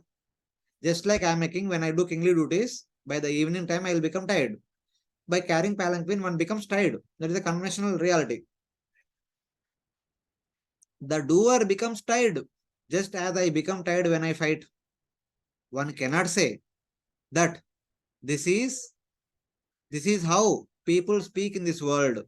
But spiritual people do not talk in this matter. You cannot say that By fighting, king cannot become tired. By carrying palanquin, the servant cannot become tired. That should not be coming from the spiritualist. Since one cannot approve practical existence, one cannot say like that. There is a real to the practical world also. Though it may be temporary, it may be existing only for 100 years, but there is a practical reality to it. We cannot deny everything. Just like Mayavadis say, Brahma Satyam Jagan Mithya. Ultimately, it may be true, but today it is not true. Today it has existence. So in order to counter this principle of Mayavadis, Madhva say that Sarva Vatsu Sattamiti Tatvavada. Their Mahavakya is Sarva Vastu Satyam Iti. Every object is truth. That is Tatvavada. The truth may be temporary or eternal, but it is truth. Madhvacharya. Sarva Vastu Satyam Iti Tatvavada. That is Tatvavada. Okay. If one say, is giving an example, bring water by means of a pot. One cannot bring water using a non-existent pot. If you say this pot is not eternal reality, then how will I bring water? मुझे पानी लाना चाहिए तो मुझे एक part चाहिए. It may be temporary reality, but I need something. उसके बिना पानी नहीं ला सकता हूँ. Material existence is approved as real, though it is temporary. Thus, by inference, the material world is real because of real objects and real doers. What is not real does not have objects and doers. When there is an object, when there is a doer means it is a real. If the world is unreal, there is no part and there is no one to carry the part. There will be no doer, no object. Then there is no need to talk anything. You don't need to talk about anything. Like that is questioning our Bharata Brahmana.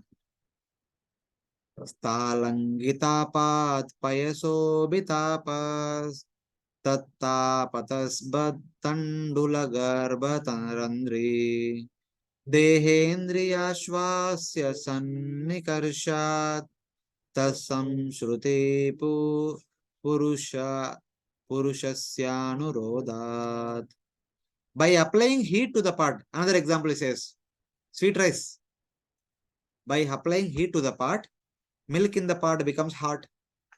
Because of the hot milk, the rice in the milk gets cooked.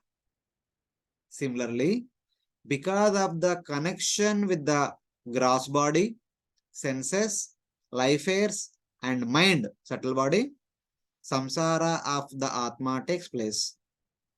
There is fire, there is pot, there is milk, there is rice.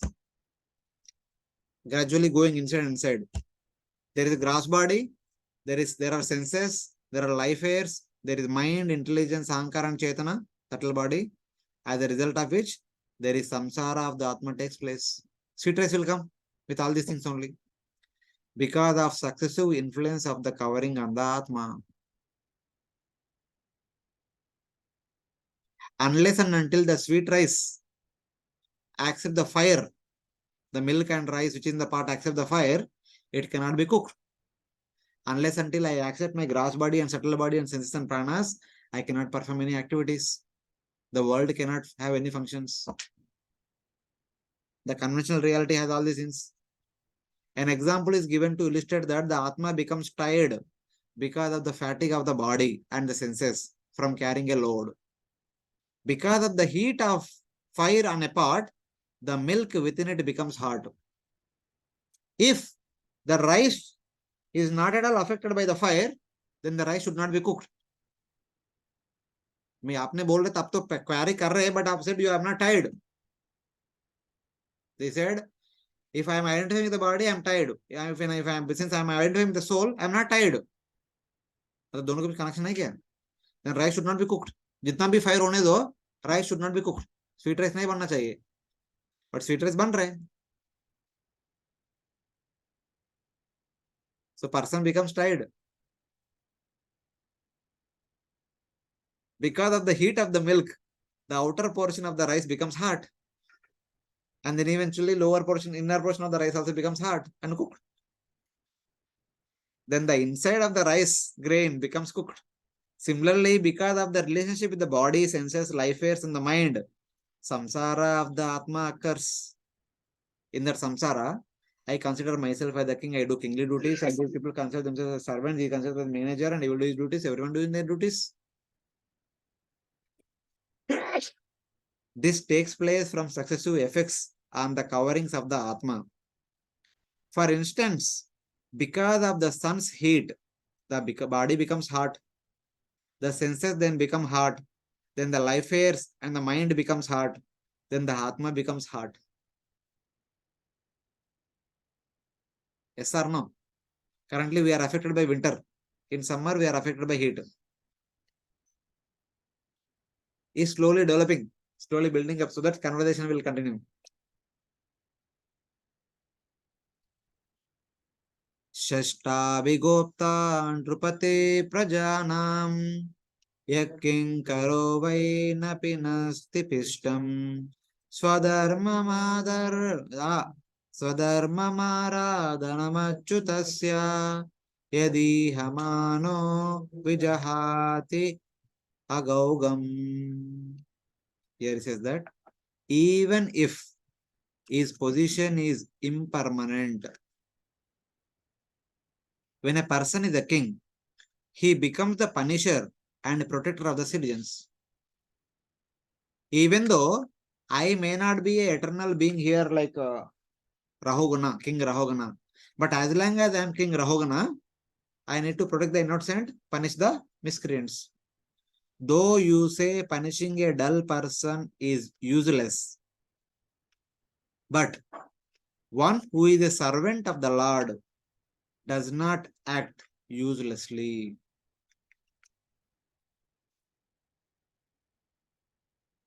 Though you may say punishing a dull person is useless because his madness only increases, but one who is the servant of the Lord does not act uselessly. Matlab, I am the servant of the Lord, dependent of the Lord, the king. When I punish, that punishment is not a useless thing. In your case, you may project as a dull person, but in general, punishment need to be administered when somebody makes mistake. Yes or no? So punishment cannot be avoided. When punishment is given, it is an instruction from the Lord. It will have some effect. It cannot be effectless. Even though a person may be dull, but the punishment also will have some effect. May not be immediate effect, but even in due course of time, it will take place. Something like the king is telling. The king, in performing his dharma or his duties of punishing the citizens, which is worship of the Lord, destroys all his sins.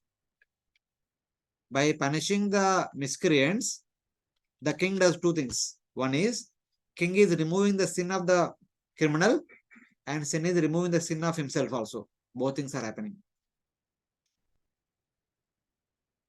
If a king does not give proper punishment, king is inflicting sin. It is king's duty to award punishment so that he will rectify, that criminal will rectify. So that is understanding. You have said, if the states of servant and master were permanent, even if these conditions are impermanent, they are not permanent. But as long as a person is the king, he is the punisher and protector of the citizens. It may not be eternal reality, but 20-30 साल तक reality है ना, तब तक तो करना पड़ेगा duty. ऐसा नहीं बोल सकते मैं किंग नहीं करके नेग्लेक्ट नहीं कर सकते. You have said another thing also. Giving punishment to a dull person has no effect, like the grinding already ground floor. But a servant of the Lord, like me, who is a king, does not act uselessly, since even if a person's dullness does not go away by punishment, by fulfilling the order of the Lord, one becomes successful.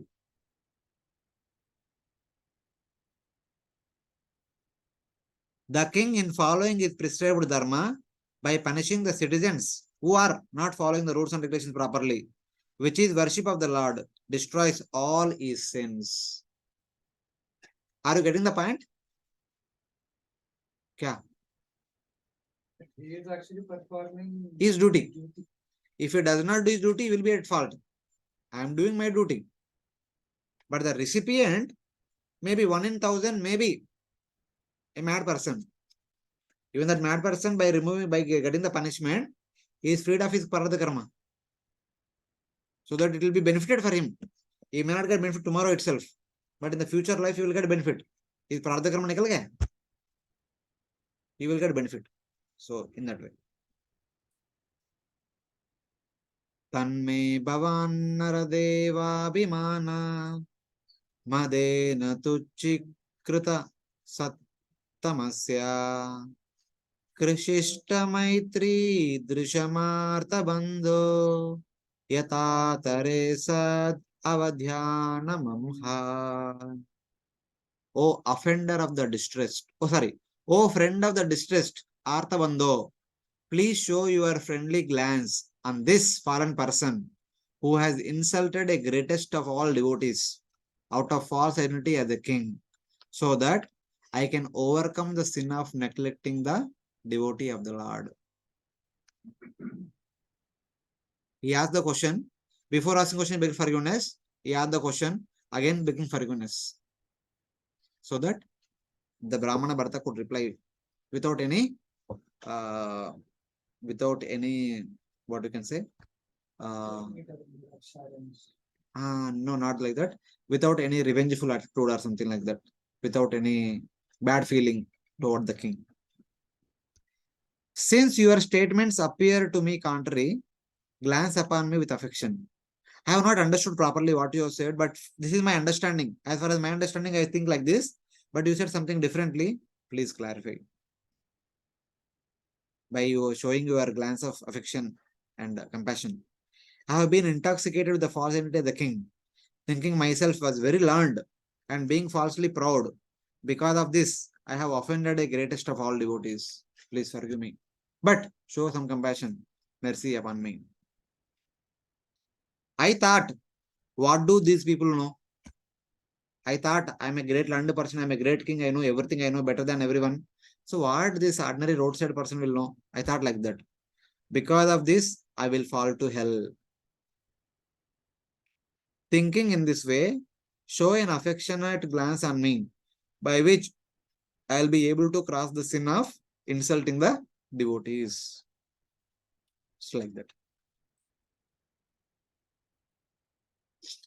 Na vikriya vishwasuhrusakasya samena vita bhimate stavapi mahadvimana swakrutadimadrin mangshantyadurad apisulapani.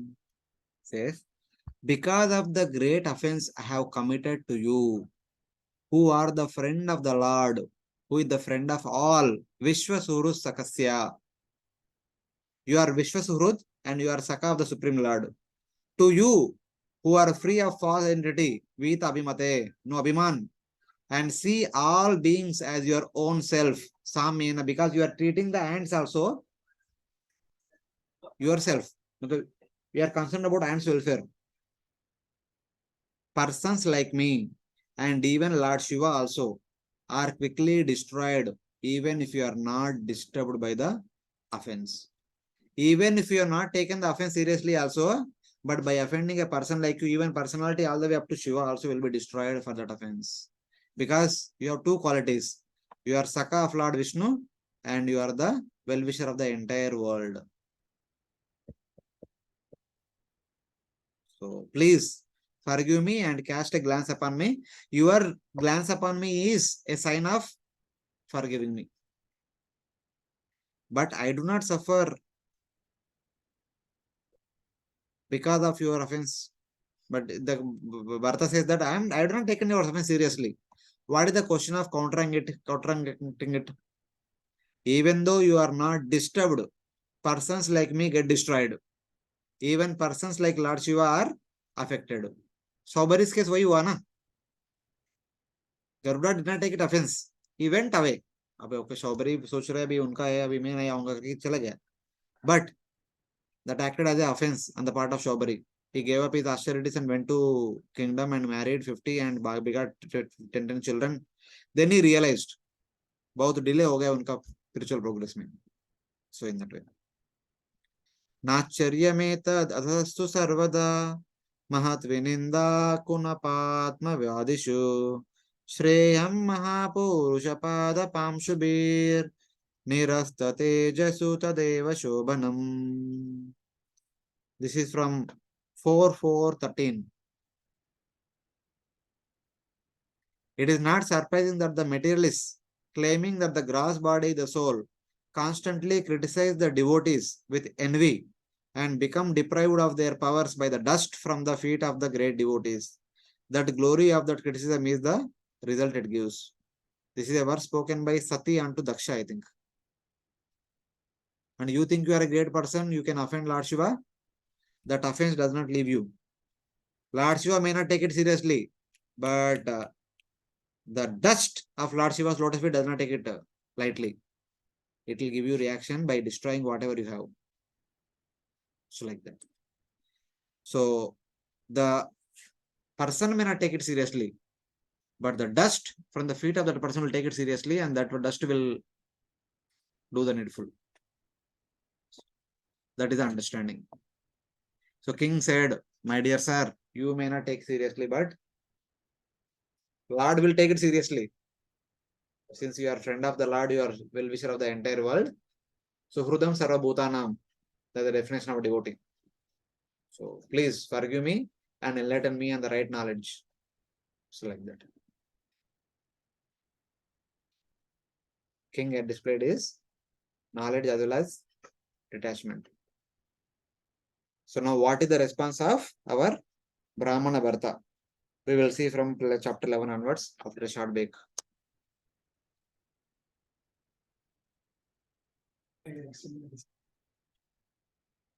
Yeah. So now let us start chapter 11 on the occasion of our Prabhu's arrival.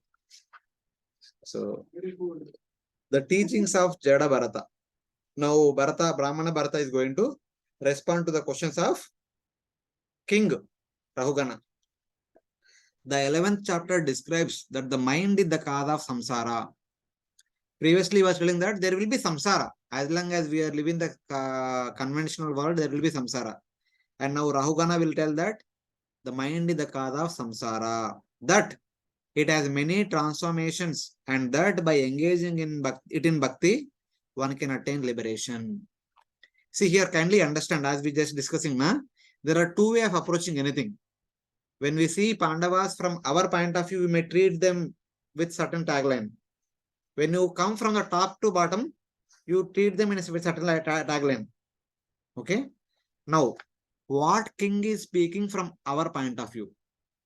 If there is no understanding that I am the king, he is queen, and she is queen, and he is my minister, and all this conventional understanding is not there, we cannot do anything here. We cannot do the necessary duties that we are supposed to do. The duties cannot be performed if we are on the utopian idea always. We need to be in the practical idea. But from Rahugana's point of view, what is Rahugana's mood? Actually know more about. No. He already made a mistake of going back to Guarded last time. He came to forest. He ruled. Sorry, sir, not Ragana. Our Bharat Maharaj. As Bharat Maharaj, he renounced everything, came to forest and wanted to perform bhakti, but somehow or other he was attached to deer. He became deer. Now he became Brahmana Bharata.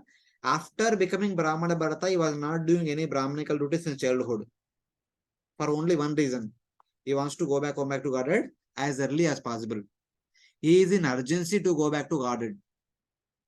His speech also will be like that. Whatever mood one cultivates, the words will come with the same mood. Sukadeva Goswami's mood is complete renunciation.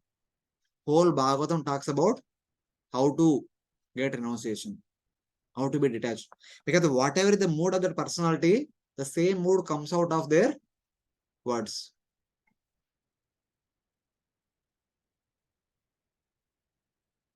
Same way, King Rahugana speech will be from the point of view of material world point of view, how the duties of this world should be taken care, so that eventually the liberation will come one day. From Bharata Maharaj, Brahmana Bharata's mood is liberation does not come on its own one day, unless until you show urgency for it. You should showing urgency, then only it will come. Otherwise, it will not come. So showing urgency means you have to be act on the platform, you have to situate on the platform. So like that, he will speak. Same thing. Sukadeva Goswami mood also throughout the Bhagavatam, same thing. So there is a distinction between the approach. What is the approach? It depends on the personality who is speaking. Like that, it varies. So Brahmana Bharata is actually trying to uh, accelerate the process. Yes. And is he going to Because explain what is the process through which it one needs to actually put oneself on the platform of the soul? That also is that. No, the thing is that king, the normal king is told that okay, first as a king, as a brahmachari, you learnt everything. As a grosa, you should practice Nishkama Karma Yoga, then take on to Vanaprastha order, then take on to sannyas order, then you will gradually progress. There is a slow and steady process. But our Brahmana Bharata will say that why you want to spend so much time? For both time. No. You may be doing your duty, but man, you be on the platform of sannyasi. You develop that knowledge. Why you want to take extra time to learn that knowledge? So much knowledge as becoming a Vanaprastha sannyasi. Right now, only you cultivate that knowledge. You do your duty with that knowledge. You don't have to take Vanaprastha sannyas. You can give up the body and go back to God immediately. It's like that. That's what the story about Prachina Bari and Narada Muni. Puranjana story. He told every entire thing in order to help him understand the importance of bhakti. Then he said that, okay, I'll practice bhakti, but I'll wait for my sons to come home. Then I'll make him king and I'll go to forest and practice bhakti 100%. Then Ardhama tells another story of a deer. Ki kya guarantee hai? By the time your sons come home, will you live? What is the guarantee? And on one side, will you be alive? Other side is that, do you give guarantee that you will not be affected by karma kanda rituals again? As currently, since I am here, you might be showing some renunciation. As soon as I go out, somebody else will come and tell something else. They glorify karma. Then again you start another sacrifice. What is the guarantee? जो renunciation आ गए ना, फिर निकलो तुरंत. Your son kingdom, nothing will happen to them. You are only acting on behalf of the Supreme Lord. Taking care of the kingdom is not your responsibility. It is the last responsibility. This is from the higher point of view. From lowest person point of view, my king's point of view, I was made king. I need to take responsibility. This is my duty. I need to hand over the kingdom to my son. King thinks it is my duty to do all my duties from my hands. But the great sages like Narada, they say that a duty Bhagavan ka. Because Bhagavan's ultimate duty is he is the ultimate maintainer. Whether you do or somebody else will do, it does not matter for him. But आपका उद्धार क्या चाहिए तो आप निकलो. Till the time your sons come, Lord will arrange someone in between and he will take care. You don't worry about that. आप जितना किया उतना काफी है. आप निकलो यहाँ भी. So they show urgency. The great sages always show the urgency. And from our point of view, we may think that okay, I need to complete my duties. उसको होने के बाद मैं जाऊंगा, मैं करूंगा, but ये पूरा होने दो उसके बाद करूंगा. So it's like that. Even Krishna Arjuna also same thing. अभी I mean ड्यूटी नहीं करूंगा मैं. वी ड्यूटी में बहुत सारा फॉल्स है. I will become वानप्रस्थ और सन्यासी. I don't know duties. Krishna says no. ऐसा कैसे बोल सकते हैं? आपको ट्रेनिंग मिला, ट्रेनिंग का उत्तर रेस्पॉन्सिबिलिटी है, आपको ड्यूटी करना है. अभी ड्यूटी करो, उसको जाने का टाइम है, बाद में जाएंगे. उसके लिए बहुत टाइम है, अभी आपका ड्यूटी करो. आपको लिए इतना ट्रेनिंग किया किसके लिए? छोड़ के जाने के बीच में क्या सोच रहे हैं आपके बारे में आप? Seeing that the devotees are actually more accelerating the process than the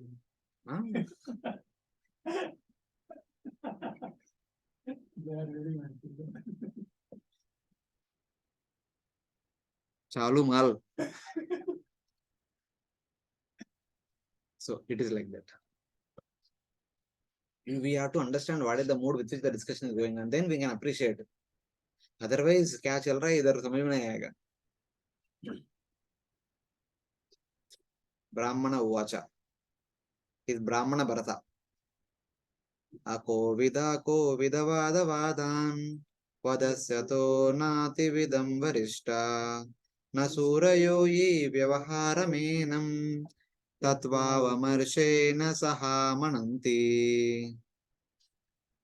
Chalo. The Brahmana Jad Bharat said, my dear king, although you are not at all experienced, you are trying to speak like a very experienced man. Consequently, you cannot be considered an experienced person. An experienced person does not speak the way you are speaking about the relationship between a master and a servant or about material pains and pleasures. These are simply external activities. Any advanced experienced man considering the absolute truth does not talk in this way.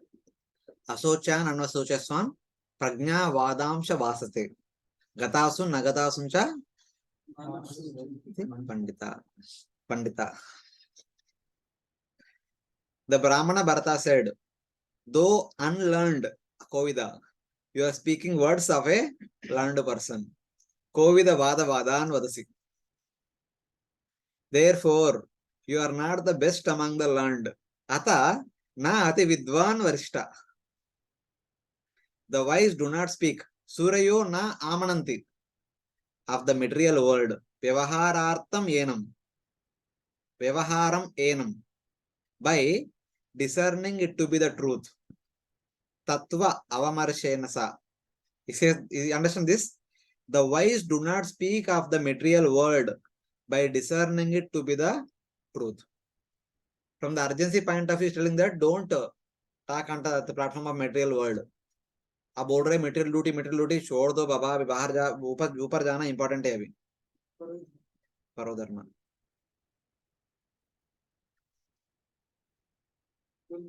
You are not learned, but you speak words of objection like those of the wise. Therefore, you are not the best among the wise. Since the wise do not speak of the material world and its objects with deliberation and truth, calling the objects substantial while giving examples, since both values false. Both have false. You have given the example of the fire applied to the pot, which heats the milk, which cooks the rice. See, you have given the example of the fire applied to the pot, which heats the milk, which cooks the rice, sweet rice. In this example, there is a connection of material pot with the material fire. The fire is material, pot is material, milk is material, rice is material. But in the case of the soul, subtle body, gross body, and the senses, they are all not the same category. You cannot apply one example to something which is not of the same category. Here sub same category, here sub अलग category. दोनों का comparison. You by telling this comparison, you speak as if you are a great learned person, but your comparison itself is not proper. That shows your ignorance. So it's right. However, there is no contact of the material senses with the liberated Atma, a spiritual particle. Thus, fatigue of the body does not mean fatigue of the Atma. Now he is talking from the liberated platform.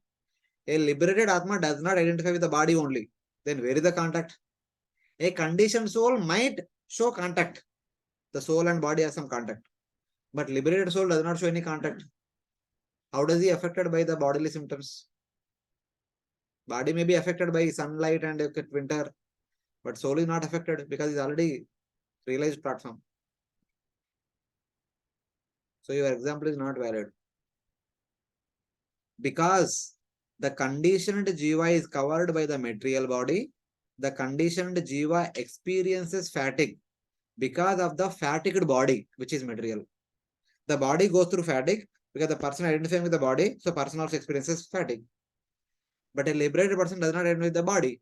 Whether body is going through happiness or misery, he is not affected. Dvandvatita. Your inference fails because you cannot say that you, a conditioned jiva, are the same as me, the liberated jiva. You may be fatigued by fighting in the battlefield, but I am not fatigued by carrying the palanquin. This is basically this explanation. Whoever it is.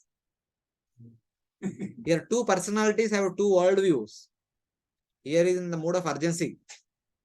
He is in the mood of aram. धीरे धीरे जाएंगे तो urgency क्या है? So he is speaking in such a way that there will be urgency in him also. So it's like that. Then King says, but the Mimamsakas do not consider anything except the attainment of Swarga as the goal of life. Thus, what is the use of discussing the ultimate truth? Then our Brahmana Bharata says, yes, that is true. Talking about the highest truth is not for the ignorant who are unqualified. Because the Mimamsakaras are ignorant of Vaikuntha, they don't speak about Vaikuntha, they only meddle with Swarga only. Because they are not qualified at all. That is explained in the next verse.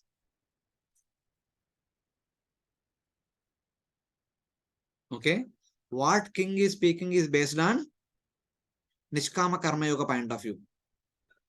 What Brahmana Bharata was speaking is based on Jnana Mishra Bhakti. Not Jnana Yoga. It is Jnana Mishra Bhakti. It is Ananya Bhakti plus some Jnana.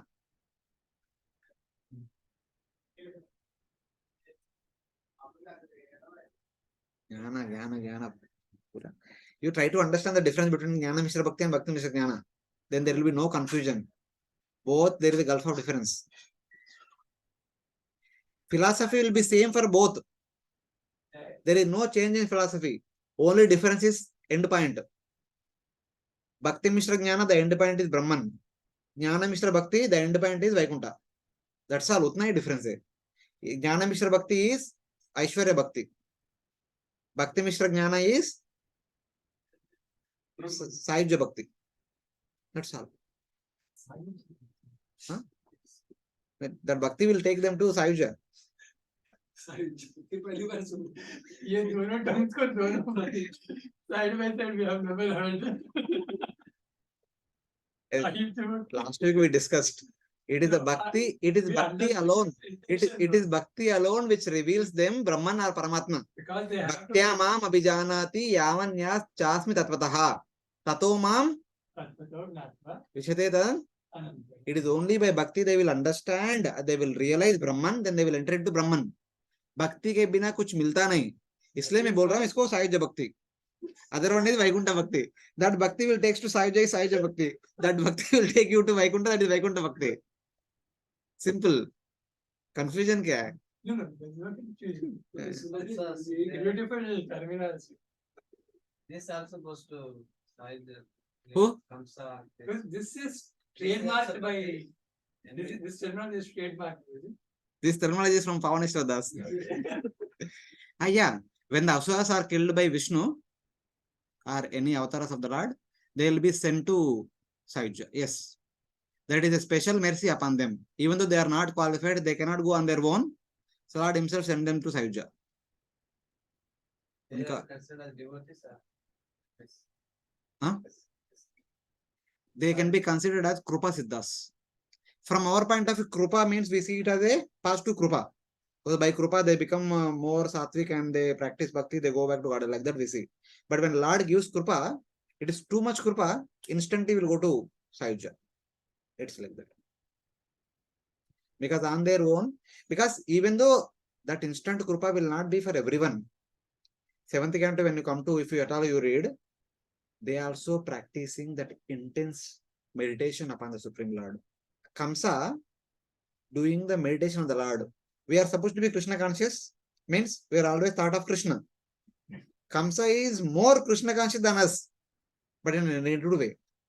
That negativity will be removed by being killed by Krishna himself. Because the thought of Krishna is determined to go to Sayujya. Putana has both negativity also, positivity also. She wanted to feed Krishna. That is there from the beginning. But she wanted to kill Krishna also now because of the order of Kamsa, because of bad association. So Krishna removed that negativity because there is some positivity for which he gave her instant Krupa. Partiality from past life. Ah. Previously, she was said to be the sister of Bali Maharaj. When Vamana came, she wanted to treat him as mother. So that is there. Even whether that is also not there, but even right now also, she is serving Krishna by feeding her breast milk. But that was not the intention. सेवा तो हो रहा है ना. See, that's why we are telling ना, because their intentions may be negative, but वो negative को निकालने के बाद सेवा तो हुआ ना, सेवा का फल मिल रहे हैं. हाँ हाँ. See, Kamsa is sending demon every day. Krishna is thinking that my mama is sending a play wall. I am playing every day.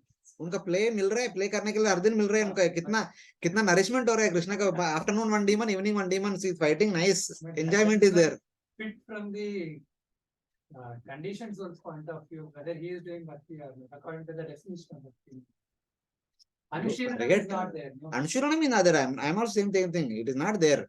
So whatever that is not there, Krishna is removing by killing him or her. उनका death से वो सब निकल गया. He is killing both the gross body and subtle body. That mentality belongs to whom? For the soul or subtle body? Whose mentality is that? हाँ, subtle body को मार दिया. सोल तो प्योर है, प्योर सोल को ब्रह्मन भेज दिया. It is acquired nature, acquired nature को बर्न कर दिया. हो गया. भगवान का सेवा करना इच्छा आत्मा का ड्यूटी है. आत्मा का व्हाट वी कैन से, आत्मा का धर्म. हाँ, बाकी सब भौतिक धर्म है. ग्रास बॉडी का, सटल बॉडी का धर्म है. उसको निकाल दिया तो हो गया. Kamsa is sending a demon morning, afternoon and evening. His Bhautika dharma is to kill Krishna. But sending a kilona is his Atma dharma. Krishna is playing with every noon one kilona. Oh, You should be positive. You should be positive. probably you are Act like a Uttama Bhakta. Even though you don't have, but you act like a Uttama Bhakta. See good in bad also. So it is like that. Your compassion is Huh? I am not Rasa Tattva, Tattva only. So King is responding from the point of view of the Karma Mimamsa. That is Karma Yoga point of view. But our Brahmana Bharata is responding from the point of view of Jnana Mishra Bhakti. अभी time हो गया. अभी क्या कितना कर्म करेंगे, बहुत हो गया. चलो निकलो, बहुत हो गया. तथैव राजन् उरुग्राह मेधा वितान विद्योरुविजृम्भितेषु न वेदवादेषु हि तत्त्ववादा प्रायेण शुद्धोऽनुचकास्ति साधुः. Read translation. no, the point which you said on was he actually Nishkama Karma or is he Karma Mishra? Who? King Rahugana. Because the statement which he said was, because the Lord appointed me, I am carrying out the orders of the Lord. Then we can treat him as Karma Mishra Bhakta. He was a There is only small difference, Nishkama Bhakta to Karma Mishra Bhakta. 49 to 51 only. थोड़ा सा difference है, ज्यादा नहीं. 1 point, that's all. 0 to 50 कर्म निष्काम कर्म योगी. 51 to 100 कर्म मिश्र भक्ता. सो एक एक एक एक स्टेप करेगा तो हो गया. ज्यादा डिफरेंस नहीं. बीच में है. Give the benefit of doubt. उधर ही है बाजू में. हाँ, you are saying something? Okay. Discussions on the absolute truth which are devoid of violence and passion do not generally arise in Vedic statements filled predominantly with knowledge about proliferation of householders' sacrifices. The Karma Mimamsakas, they only talk about Grihastha Dharma, which involves the main activity of the Grihastha Dharma is to execute Nishkama Karma Yoga. The main activity of the Nishkama Karma Yoga is to perform yajna after yajna, yajna after yajna, yajna after yajna. Karma Yoga means yajna. यज्ञार्थात कर्मणो अन्यत्र कर्म बंधना. So jnana means tapasya, karma means yajna, bhakti means mantra. This is the definition. Jnana means Tapasya. Yoga means vairagya, bhakti means mantra.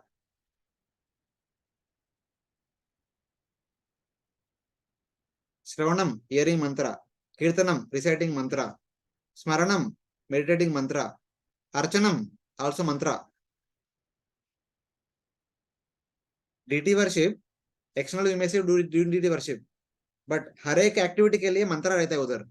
When we do Aarti, we have to chant mantras. this from Vedic tradition point of view. Uddhav Gita point of view. 11th canto, there is something called as 11th canto in Srimad Bhagavatam. That section in Uddhav Gita. In Uddhav Gita, Lord Krishna tells karma means yajna, jnana means tapasya, yoga means vairagya, bhakti means mantra.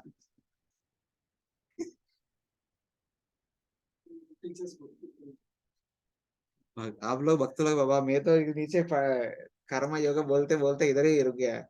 आप लोग अनन्य भक्त, आपको you don't want anything lower than that.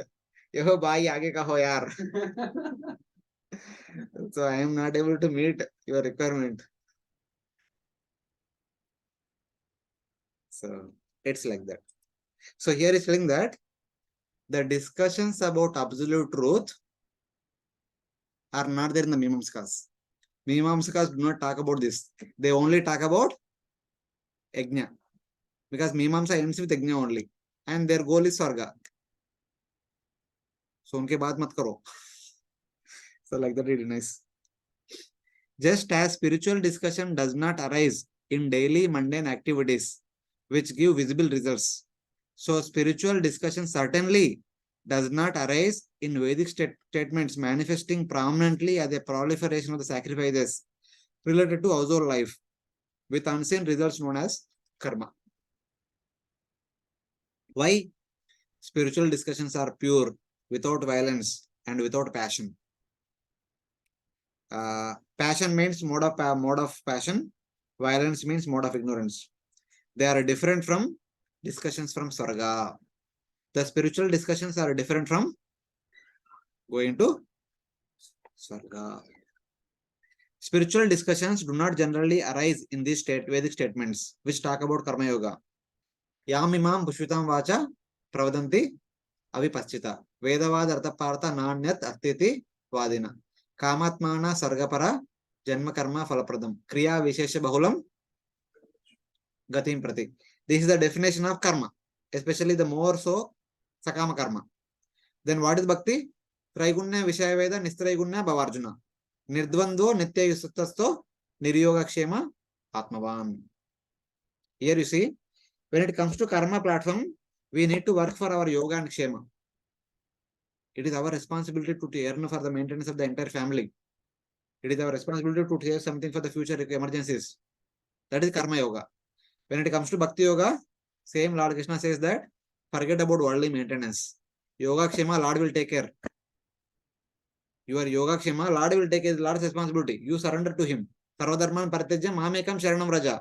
And I will take care of you. Yoga kshema vahamyaham. That is bhakti principle. Traigunya Vishayaveda, Nistraigunya Bhavarjuna. 3 modes ko chod do. The Vedic statement ko chod do. Vedas tell that do yajna for the prosperity of the entire kingdom. Not only going to Swarga. Yajna is a mandatory duty of a king to make sure the prosperity of the entire kingdom. When the king's first responsibility to perform yajna, so that the people in the kingdom will be maintained properly. But Krishna says, Lord Krishna says, Bhagavad says that भक्ति करो, भगवान सबको देखभाल करेंगे. You don't have to do देखभाल करने का, आपको जरूरत नहीं, वो हो जाएगा automatic. Ambarish Maharaj was doing only bhakti, but kingdom is happening nicely. Savai Mana Krishna Padaravindayor Vashanshi Vaikunta Gunanu Varnanam. He was doing always bhakti activities only. He was the monarch of the entire Bhumandala. Entire Bhumandala is maintained nicely. Who is maintaining? The actual maintenance is maintaining. क्या करेंगे? बीच में रहते हैं उनका क्या आदत क्या है? क्या बीच में कौन रहता है? ये जो आने के लगता भी नहीं है. और ऐसे इधर भी नहीं है। They will do the duties. They will have to do the duties. उनको करना पड़ता है, एक्सक्यूज नहीं। ये करना है। हाँ वही है ना, युधिष्ठिर महाराज वही बोलते हैं ना, because I want to become the king, there is so much violence. I don't want to be the king. There will be no violence. He is like compassionate person. Krishna से वायलेंस के बारे में छोड़ दो, आप राजा बनो, आपको राजा बनना ही चाहिए, बनना ही है। अर्जुन भी वही बोला, युधिष्ठिर महाराज भी वही बोल रहे हैं, नो वायलेंस, बहुत ज्यादा वायलेंस हो रहा है, हमको राजा बनना नहीं चाहिए। कृष्ण से छोड़ दो, वायलेंस के बारे में मैं देखभाल करता हूँ, but you you do the duty. Because और कोई नहीं ड्यूटी करने के लिए, it is because Yudhishthir Maharaj ruled, even though it is fag end of Dwapar Yug, the entire must be like that of Satyayug. If it was not Yudhishthira Maharaj, somebody else is the king. Will it be possible like that? So Krishna knows whom to keep on the seat. Even though he does not want, उनको ही बिठाते हैं, उनको बोलते हैं, बोल बोल के बिठाते हैं। वे क्या करना पड़ता है ना, उनका रिस्पॉन्सिबिलिटी है, मेंटेनेंस करना उनका रिस्पॉन्सिबिलिटी है। In between, people sometimes listen, sometimes don't listen, sometimes they make mistakes. Still Krishna has to overlook all the mistakes. Okay, no problem, गलती होता है, मेटेरियल दुनिया का नियम है वो, गलती करना, बट बाद में मत करो, सेम गलती मत करो, दूसरा और कुछ कर सकते, सेम मत करना, आगे चलो। So it's like that.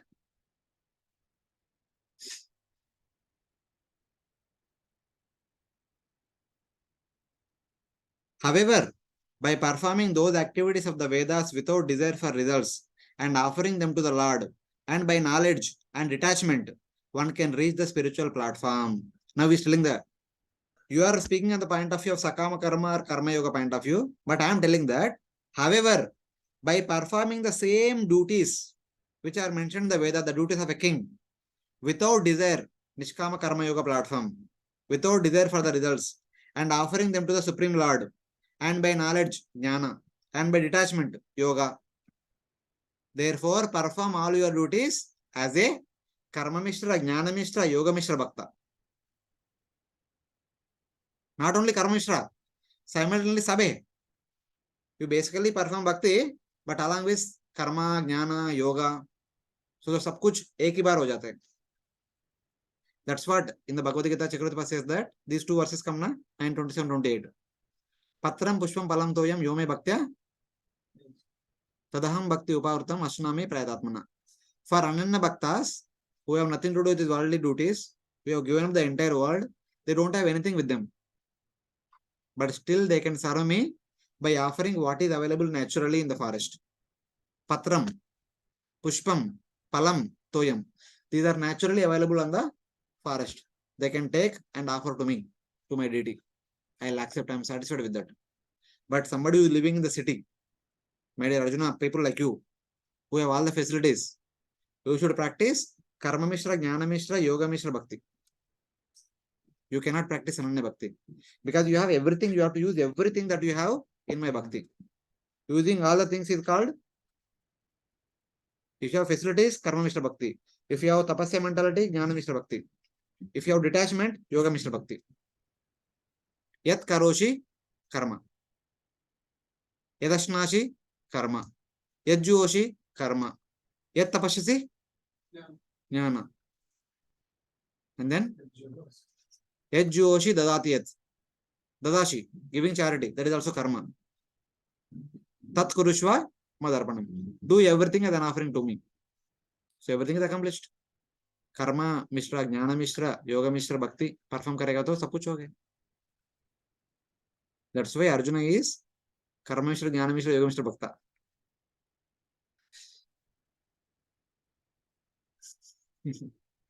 If he is not employee, if he is not using any other things, then he can be called as Yoga Ananya Bhakta. After renunciation, when they went to Himalayas, now they are Ananya Bhaktas. From our point of view. So, by treating Arjuna as a Karma Mishra Bhakta, Jnana Mishra Bhakta, Yoga Mishra Bhakta, we can also follow in his footsteps. Okay, whatever I have to use in the service of the Supreme Lord. Then I will also move on. It's like that. But how long you will use? We have to use as long as Shakti is there in the body. Once the time comes to renounce everything, we have to renounce everything and do Ananya Bhakti. Not till the last breath.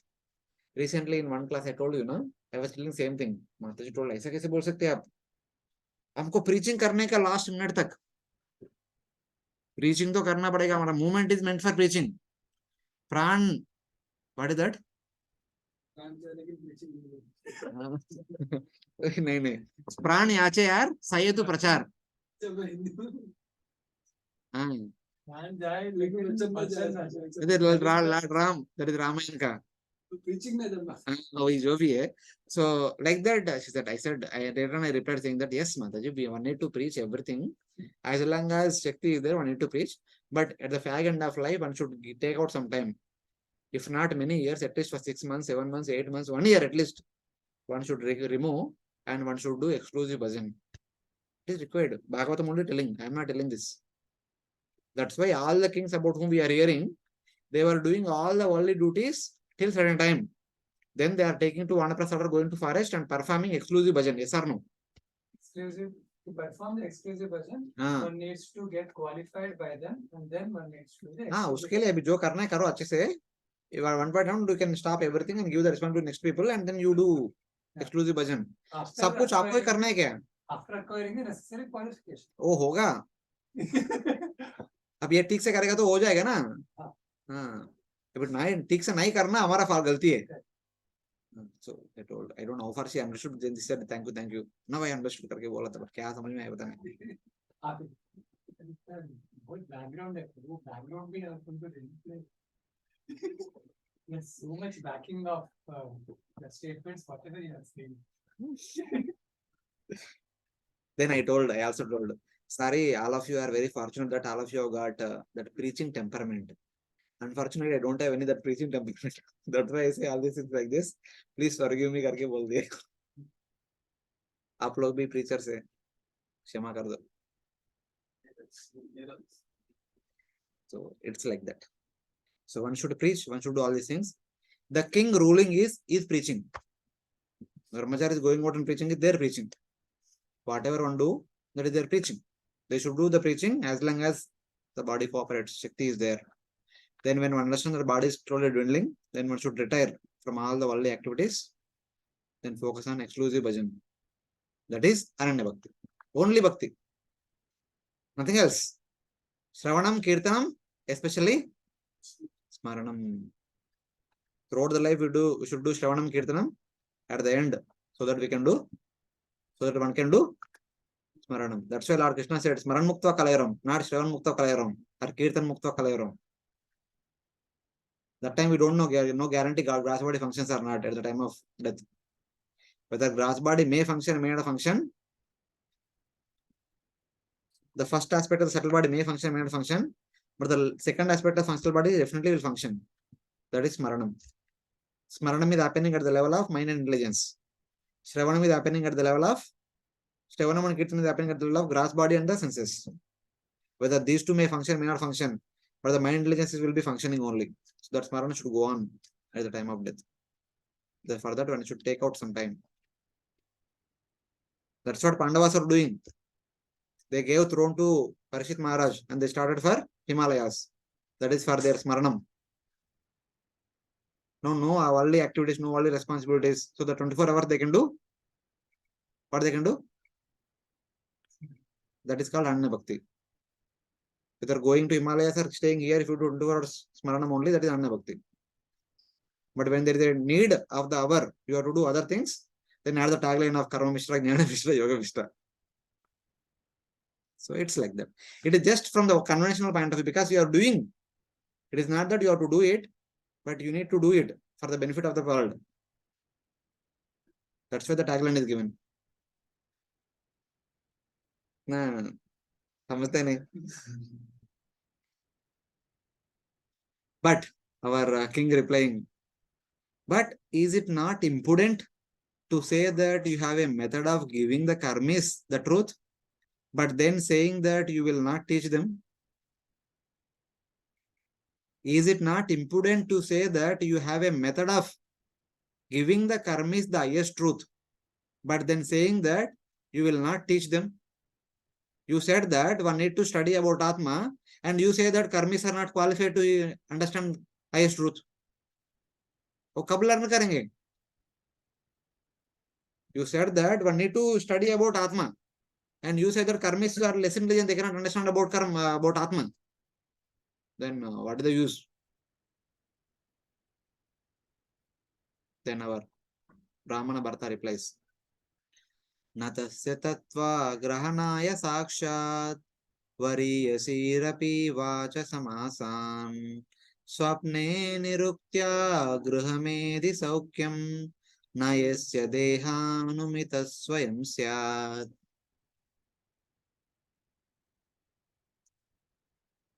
Okay, read the translation. A dream becomes automatically known to a person as false and immaterial, and similarly, one eventually realizes that material happiness in this life or the next, on this planet or a higher planet, is insignificant. When one realizes this, the Vedas, although an excellent source, are insufficient to bring about direct knowledge of the truth.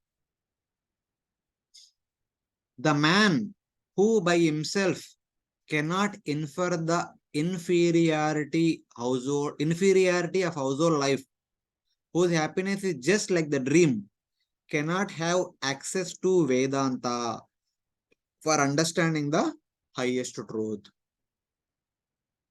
Those people who are attached to this, who is speaking, that is important. Our Brahmana Bharata is speaking. Those people who are attached to inferiority of the household life, whose happiness is just like the dream. Whatever happiness one experiences either in this world, in the household order, or in the heaven, that happiness is Sapna Drashtur Ivanjasa, the happiness of a dream. It is not everlasting. Tetam Bhuktva Swargalokam Vishalam Shine Punne Martyalokam Vishanti. It is not eternal. Such kind of people who are attached to only temporary happiness are not qualified for Vedanta in order to understand the highest truth. When they come out of that attachment to enjoy the temporary happiness, they make themselves qualified. When they shift from Sakama Karma to Nishkama Karma Yoga, then they are qualified to understand Vedanta. Till then, they are not qualified. There should be a step required. Sakama Karma to Nishkama Karma. That leap they have to take. Then somebody can help. The words of the Vedanta are not at all suitable for all men, though those words are best for directly understanding the highest truth. Vedanta is not meant for everyone. As in a dream, which is momentary and false, the same men do not on their own infer the inferiority of the happiness of household life, because the normal householders are attracted to the flowery words of the Vedas, and they say na anyat asti iti vadina, there is nothing more than this in the Vedic literature. What Vedas say, perform all the rituals according to time, place, circumstances, that's all, your life goal is accomplished. वही बोलते हैं ना, अभी घर पे जाएगा तो वही बोलते हैं. अभी अभी अभी भी even today also they will tell, अरे ऐसे कैसे हो सकता है यार, आप कैसे छोड़ के चले जाते. अभी कम से कम अभी तो शादी करो. शादी तो करना ही चाहिए. शादी के बिना क्या करेंगे? कितना दिन ऐसे रहेंगे? शादी करने का, बच्चों को पैदा करने का, बच्चों को पालन पोषण करने का, उनका भी शादी करने का, उनको बच्चा आएगा, उनको भी पालन पोषण करने का. वही है जीवन, मतलब यही है. ये सब करेगा तो ही हमको मुक्ति प्राप्त होगा, नहीं तो नहीं होगा. ऐसे सब छोड़ेगा तो आपको चोर बन जाएगा, आपको मुक्ति क्या मिलेगा? आप तो पिशाच बन जाएगा.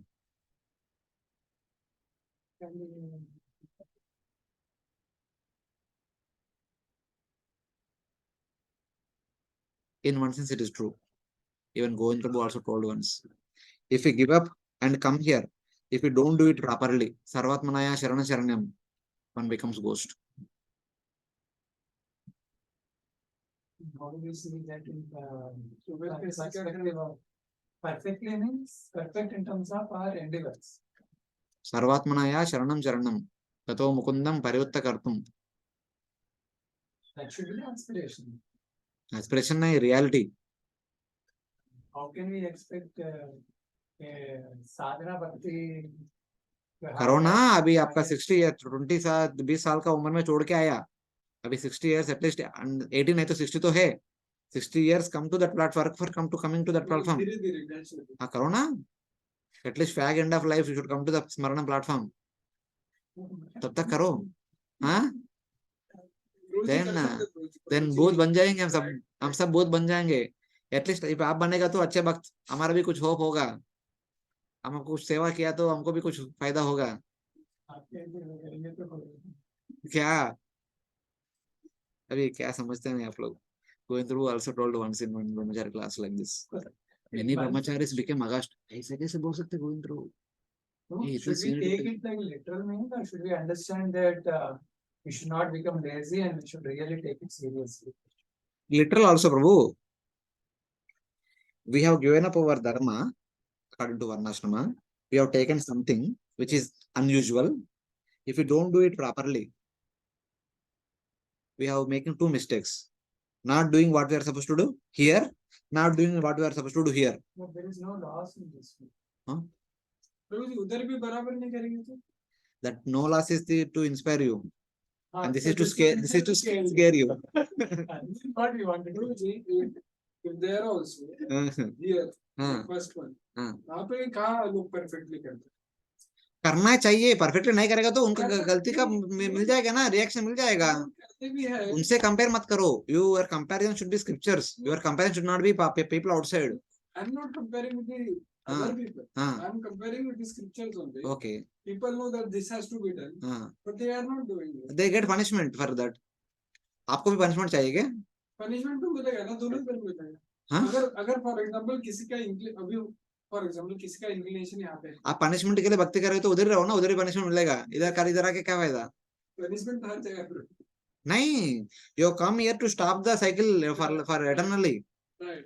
So my if you don't stop the cycle, again the same cycle will go on. Guruji, my concern is if someone has inclination here, and if he comes here, his capacity is not there. He has come here to train himself. Capacity नहीं तो क्या फायदा? अभी capacity नहीं बोलेगा तो दुर्दृष्ट बन जाएंगे।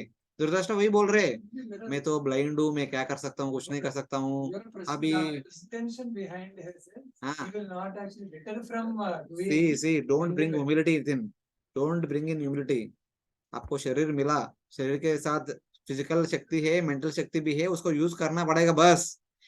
कैपेसिटी नहीं तो कैपेसिटी ले लो, किससे मांगो, ट्रेनिंग ले लो, उसके लिए आया ना इधर। This place is not to say excuse. This place is not to. No, I'm not speaking to him. I'm speaking to person in general, not to you. For example, मैं ऐसा करता हूँ। हाँ, कैसा? I'm not completed yet. हाँ, चलो चलो जल्दी जल्दी, टाइम हो गया। If a person is very serious. Serious. उसको पता है कि यहाँ पे मिजरी है। Is he sincere or not? Sincere. Sincere and serious. And determined. Inclined. Right. But इसका मतलब he is practicing. Yes. And he is failing. Failing. Practicing and failing, practicing and failing. What do you mean by failing? Failing means failing to perform the duties. For example, morning program. Then what do you mean by practicing? Practice कर रहा है लेकिन. See, there is only one possibility. It cannot be oxymoron. If you are practicing, there is no failure. If you are failed, there is no practicing. For example, Guruji, morning endeavors to practice is always. Then is not practicing. His endeavors to practice is always there. I'm not saying. What is the use of having endeavor when you are not doing? If one start always saying that my intention is not to make any mistake, but I am doing mistake always, then what is the use? That is on the other end. Not other end. For example, if there is a 7 day. No, wait. I understood. I am also playing like a devil's advocate, but continue. For example, he wants to attend the morning program and he's attending the morning program. Yes. According to attendance, he should be 75%. Let's see. 75% attendance here. But for one or the other reason, his body is not allowing. For example. Okay. Body is not allowing. How long body will not allow? He is performing. How long body will not allow? 1 week, 1 month, 1 year, 1 decade, or 1 century? Please answer. Complete continue करेंगे, but इसको बता दो. How long his body will not allow? Is it undefinite or definite? Definite. हाँ, बस हो गया ना. Definite time में चलेगा. बाद में करो विद डबल विगर. उसको भी बैलेंस करो, उसका भी करो. आगे जो करना है वो करो, पहले जो नहीं किया उसको भी करो. Are you getting? Same principle. Here we are not doing, we have come here. Whatever we are supposed to do, we have to do here. Whatever we are not doing, that also we have to do here. So we have to do double things. We need to put double effort. Then only we become freed from not doing that. So that is better. No? So, if we say huh? that is better, no? But you will remain here only in the material world. You can, at most, you can go to Sarga only if you do that. If you want to go back to Godhead, this is the one. No, I mean, in the sense, with a double enthusiasm. I am comparing with normal karma yoga mentality with bhakti yoga in the brahmacharya. I am not taking the comparison from grasa devotee and a brahmacharya devotee. I am comparing only these two. Take that. Of course, For if one example, one practices bhakti at grasa level, that is as good as. That's why I am saying now both brahmacharis and grasas are karma bhaktas. From the principle point of view, I am not distinguishing them. Ashram is only just consideration, but both of us are practicing same bhakti, karma bhakti only. वो घर संभाल रहे हैं, मंदिर संभाल रहे हैं, वो हर दिन घर ग्रूमिंग करेंगे ना, आप लोग भी ग्रूमिंग कर रहे हैं, वो भी प्लेट वॉशिंग करेंगे, हम भी प्लेट वॉशिंग कर रहे हैं, वो भी खाना बना रहे हैं, हम भी खाना बना रहे हैं. हाँ, वो घर को संभाल रहे हैं, मंदिर को संभाल रहे हैं, उतना ही है, सेम, एवरीथिंग इज सेम, कुछ अलग नहीं. वहां पे जो एफर्ट पुट कर रहा था, आप बता रहे यहाँ पे डबल एंथुसियाज्म से करना चाहिए. वो अगर for example okay Prabhu ji, considered for some time one is not able to do, सुनने का जरूरत नहीं, बट उतना time okay, you take leverage, but after that when you come out of that difficult phase, you put triple enthusiasm. एक आपको करना पड़ेगा, दूसरा उधर किया नहीं, तीसरा अभी लास्ट 1 वीक फीवर था, लास्ट 1 वीक का कोटा बाकी है, लास्ट 1 का कोटा भी है, और एक हफ्ता ट्रिपल एंथुसियाज्म से करना पड़ेगा. So it's like that. I'm sorry, I am myself in the same standing. I'm telling this all just to inspire all of us. Are you getting the principle? I'm getting the principle. See, one thing is that we all of us have come to bhakti process to train ourselves to practice bhakti. Of course, we are still at the elementary level. We have so many shortcomings, we have so many difficulties, but we need to train ourselves. We need to take it seriously. We need to train ourselves more and more. मेरा भी problem वही होता है, हर दिन मैं मंगल आरती को 5-5 को आता हूँ, 5-5 के पहले आना मुश्किल होता है, most of the times 3-4 minute लगता है एक्स्ट्रा. क्या करें, अब थोड़ा प्रार्थना करेगा तो कुछ फायदा है. नहीं तो जी, कल भी आया था कोई, बट इधर नहीं मिला था. So it is like that. It's okay. I understood your intention. My question was, is the final goal is achieved by your endeavors or by your intention? By your intentions. हाँ, मतलब ये था कि आप बोल रहे हैं कि इंटेंशन अच्छा लेकिन कर रहा नहीं, आना चाहिए, होना चाहिए. मैं बोल रहा हूँ बहुत चाहिए, इंटेंशन भी चाहिए, एंडेवर भी चाहिए. Just by having intention does not work. Endeavour भी चाहिए. वही है ना, दामोदर लेक में ना हम करते हैं, मतलब क्या, दृष्टवा परिश्रमम देखी Krishna कृपयासी सबंधने. Krishna did not come into control just like that. Krishna saw Mother Yashoda's parishram. She started in the morning. It is late afternoon. Who brought Krishna under control? Krishna Krupa brought Krishna under control. Who activated Krishna Krupa? Yashoda's parishrama. When there is devotee's parishrama, Krishna does not respond. Kindly listen. Krishna never responds. Who responds? Krishna's Krupa Shakti responds. When Krupa Shakti says, ऐसा देखेगा तो कृष्णा को follow करना पड़ता है.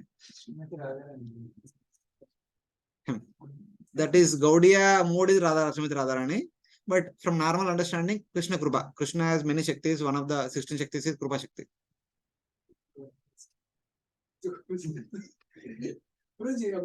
अभी discussion निकला नहीं तो आएगा नहीं बाद में. हाँ, जल्दी. Don't explain. Ask the question. One-liner question. In the previous, he was completely selfish. For example, okay. Now he is putting here his endeavor, knowing that he can be a selfless. So selfless service. अगर उसका, for example, he is doing selfless service, but still he has some selfishness. So this is better, na? In comparison to? compared to living a life of self-interest. Here we have not come to show ourselves as better than the previous state. We have come to bhakti path to go back to Godhead. Right. Our goal is not to become better than the previous state. Our goal is to go back to Godhead. उसके लिए प्रयास करने का, not to become better than the previous state. हाँ, तो यहाँ पे लोग भी है, हाँ, facilities भी है, हाँ, वो environment भी है, सब है. हाँ. So his intention is मतलब उसको यहाँ पे आना है कि वो प्रोग्रेस कर पाए. वहाँ पे तो कर नहीं पाएगा. कर पाए नहीं, प्रोग्रेस के लिए काम करना पड़ेगा. हाँ तो करेगा. करेगा तो कुछ होगा, नहीं करेगा तो नहीं होगा. इंटेंशन से कुछ होगा नहीं, परिश्रम से ही होगा सब.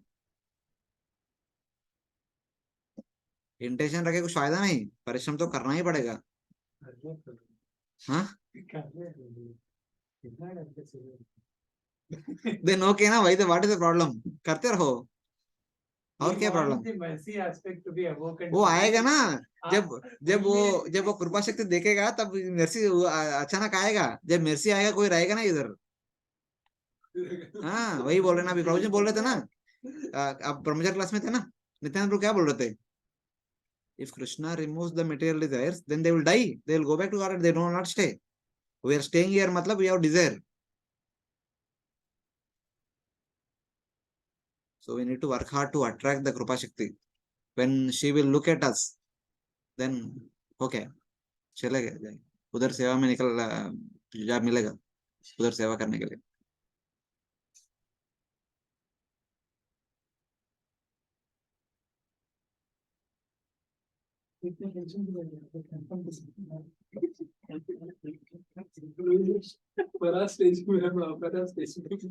आप लोग परा में तो हम तो आधा पाताल स्टेज में है. The words of the Vedanta are not at all suitable for all men, though those words are best for directly understanding the highest truth.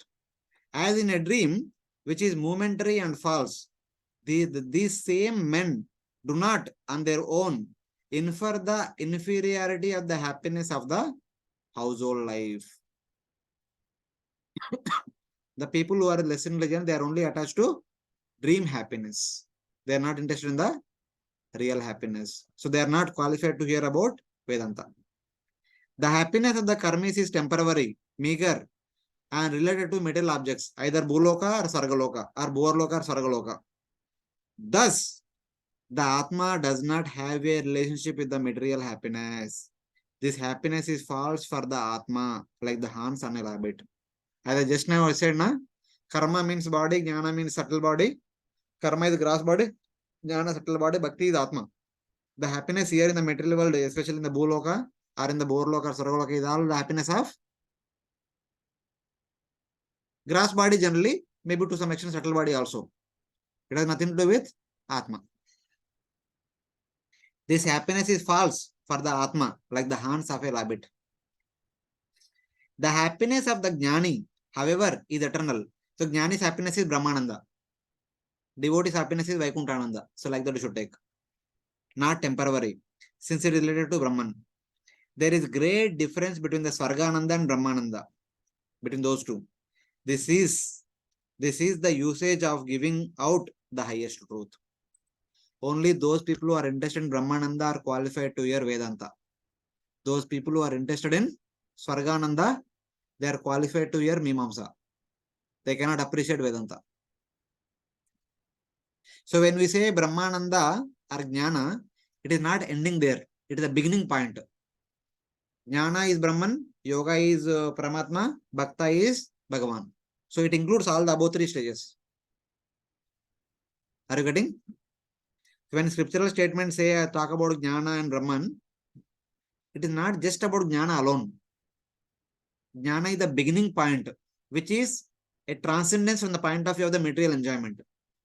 So as you go deeper into Jnana, you know about Paramatma, you know about Bhagavan, like the levels are increasing. Even in the Bhagavan also we have two categories, Aishwarya Bhagavan, Madhurya Bhagavan. So it like goes further and further. Why is it that generally, even though enlightened by devotees, all men engage in material happiness? In spite of knowing that Vedanta is important, why people are still engaging in karma like me? Let us discuss tomorrow. We are not purified. Okay? Quick. आपने तो मुझे बताया कि this king is Rahugana. King Rahugana. Karma Mishra, Jnana Mishra Bhakta. कर्म Mishra Jnana Mishra Bhakta. ज्ञान मिश्रा मैं सोच रहा था he was a he पिछले चैप्टर में आता है कि he was a ज्ञानी practice so I thought कि this is भक्ति मिश्रा ज्ञानी हो सकते हैं, भक्ति मिश्र ज्ञानी भी हो सकते हैं, ज्ञान मिश्र भक्त भी हो सकते हैं. ऐसा मुझे लगता हाँ, होने दो. See, for us we don't have to take so much difference. He is a devotee also. उधर भी भक्ति है, इधर भी भक्ति है. ज्ञान थोड़ा ऊपर नीचे चलेगा. अभी क्या है उसमें उतना डिस्टिंक्शन जरूरत नहीं. He has both karma also is doing duties. Karma is there. He also has some knowledge. Jnana is there. He is also a devotee. Bhakti is there. तीन है. कौन सा ज्यादा कौन सा कम, इट्स ओके. थोड़ा इधर उधर चलेगा. 19-20. हम भी externally people might say that you are a devotee, sincere devotee, serious devotee in the ashram for 12 years. No idea. We are karma mishra bhakta or bhakti mishra karma karmi. Not clear.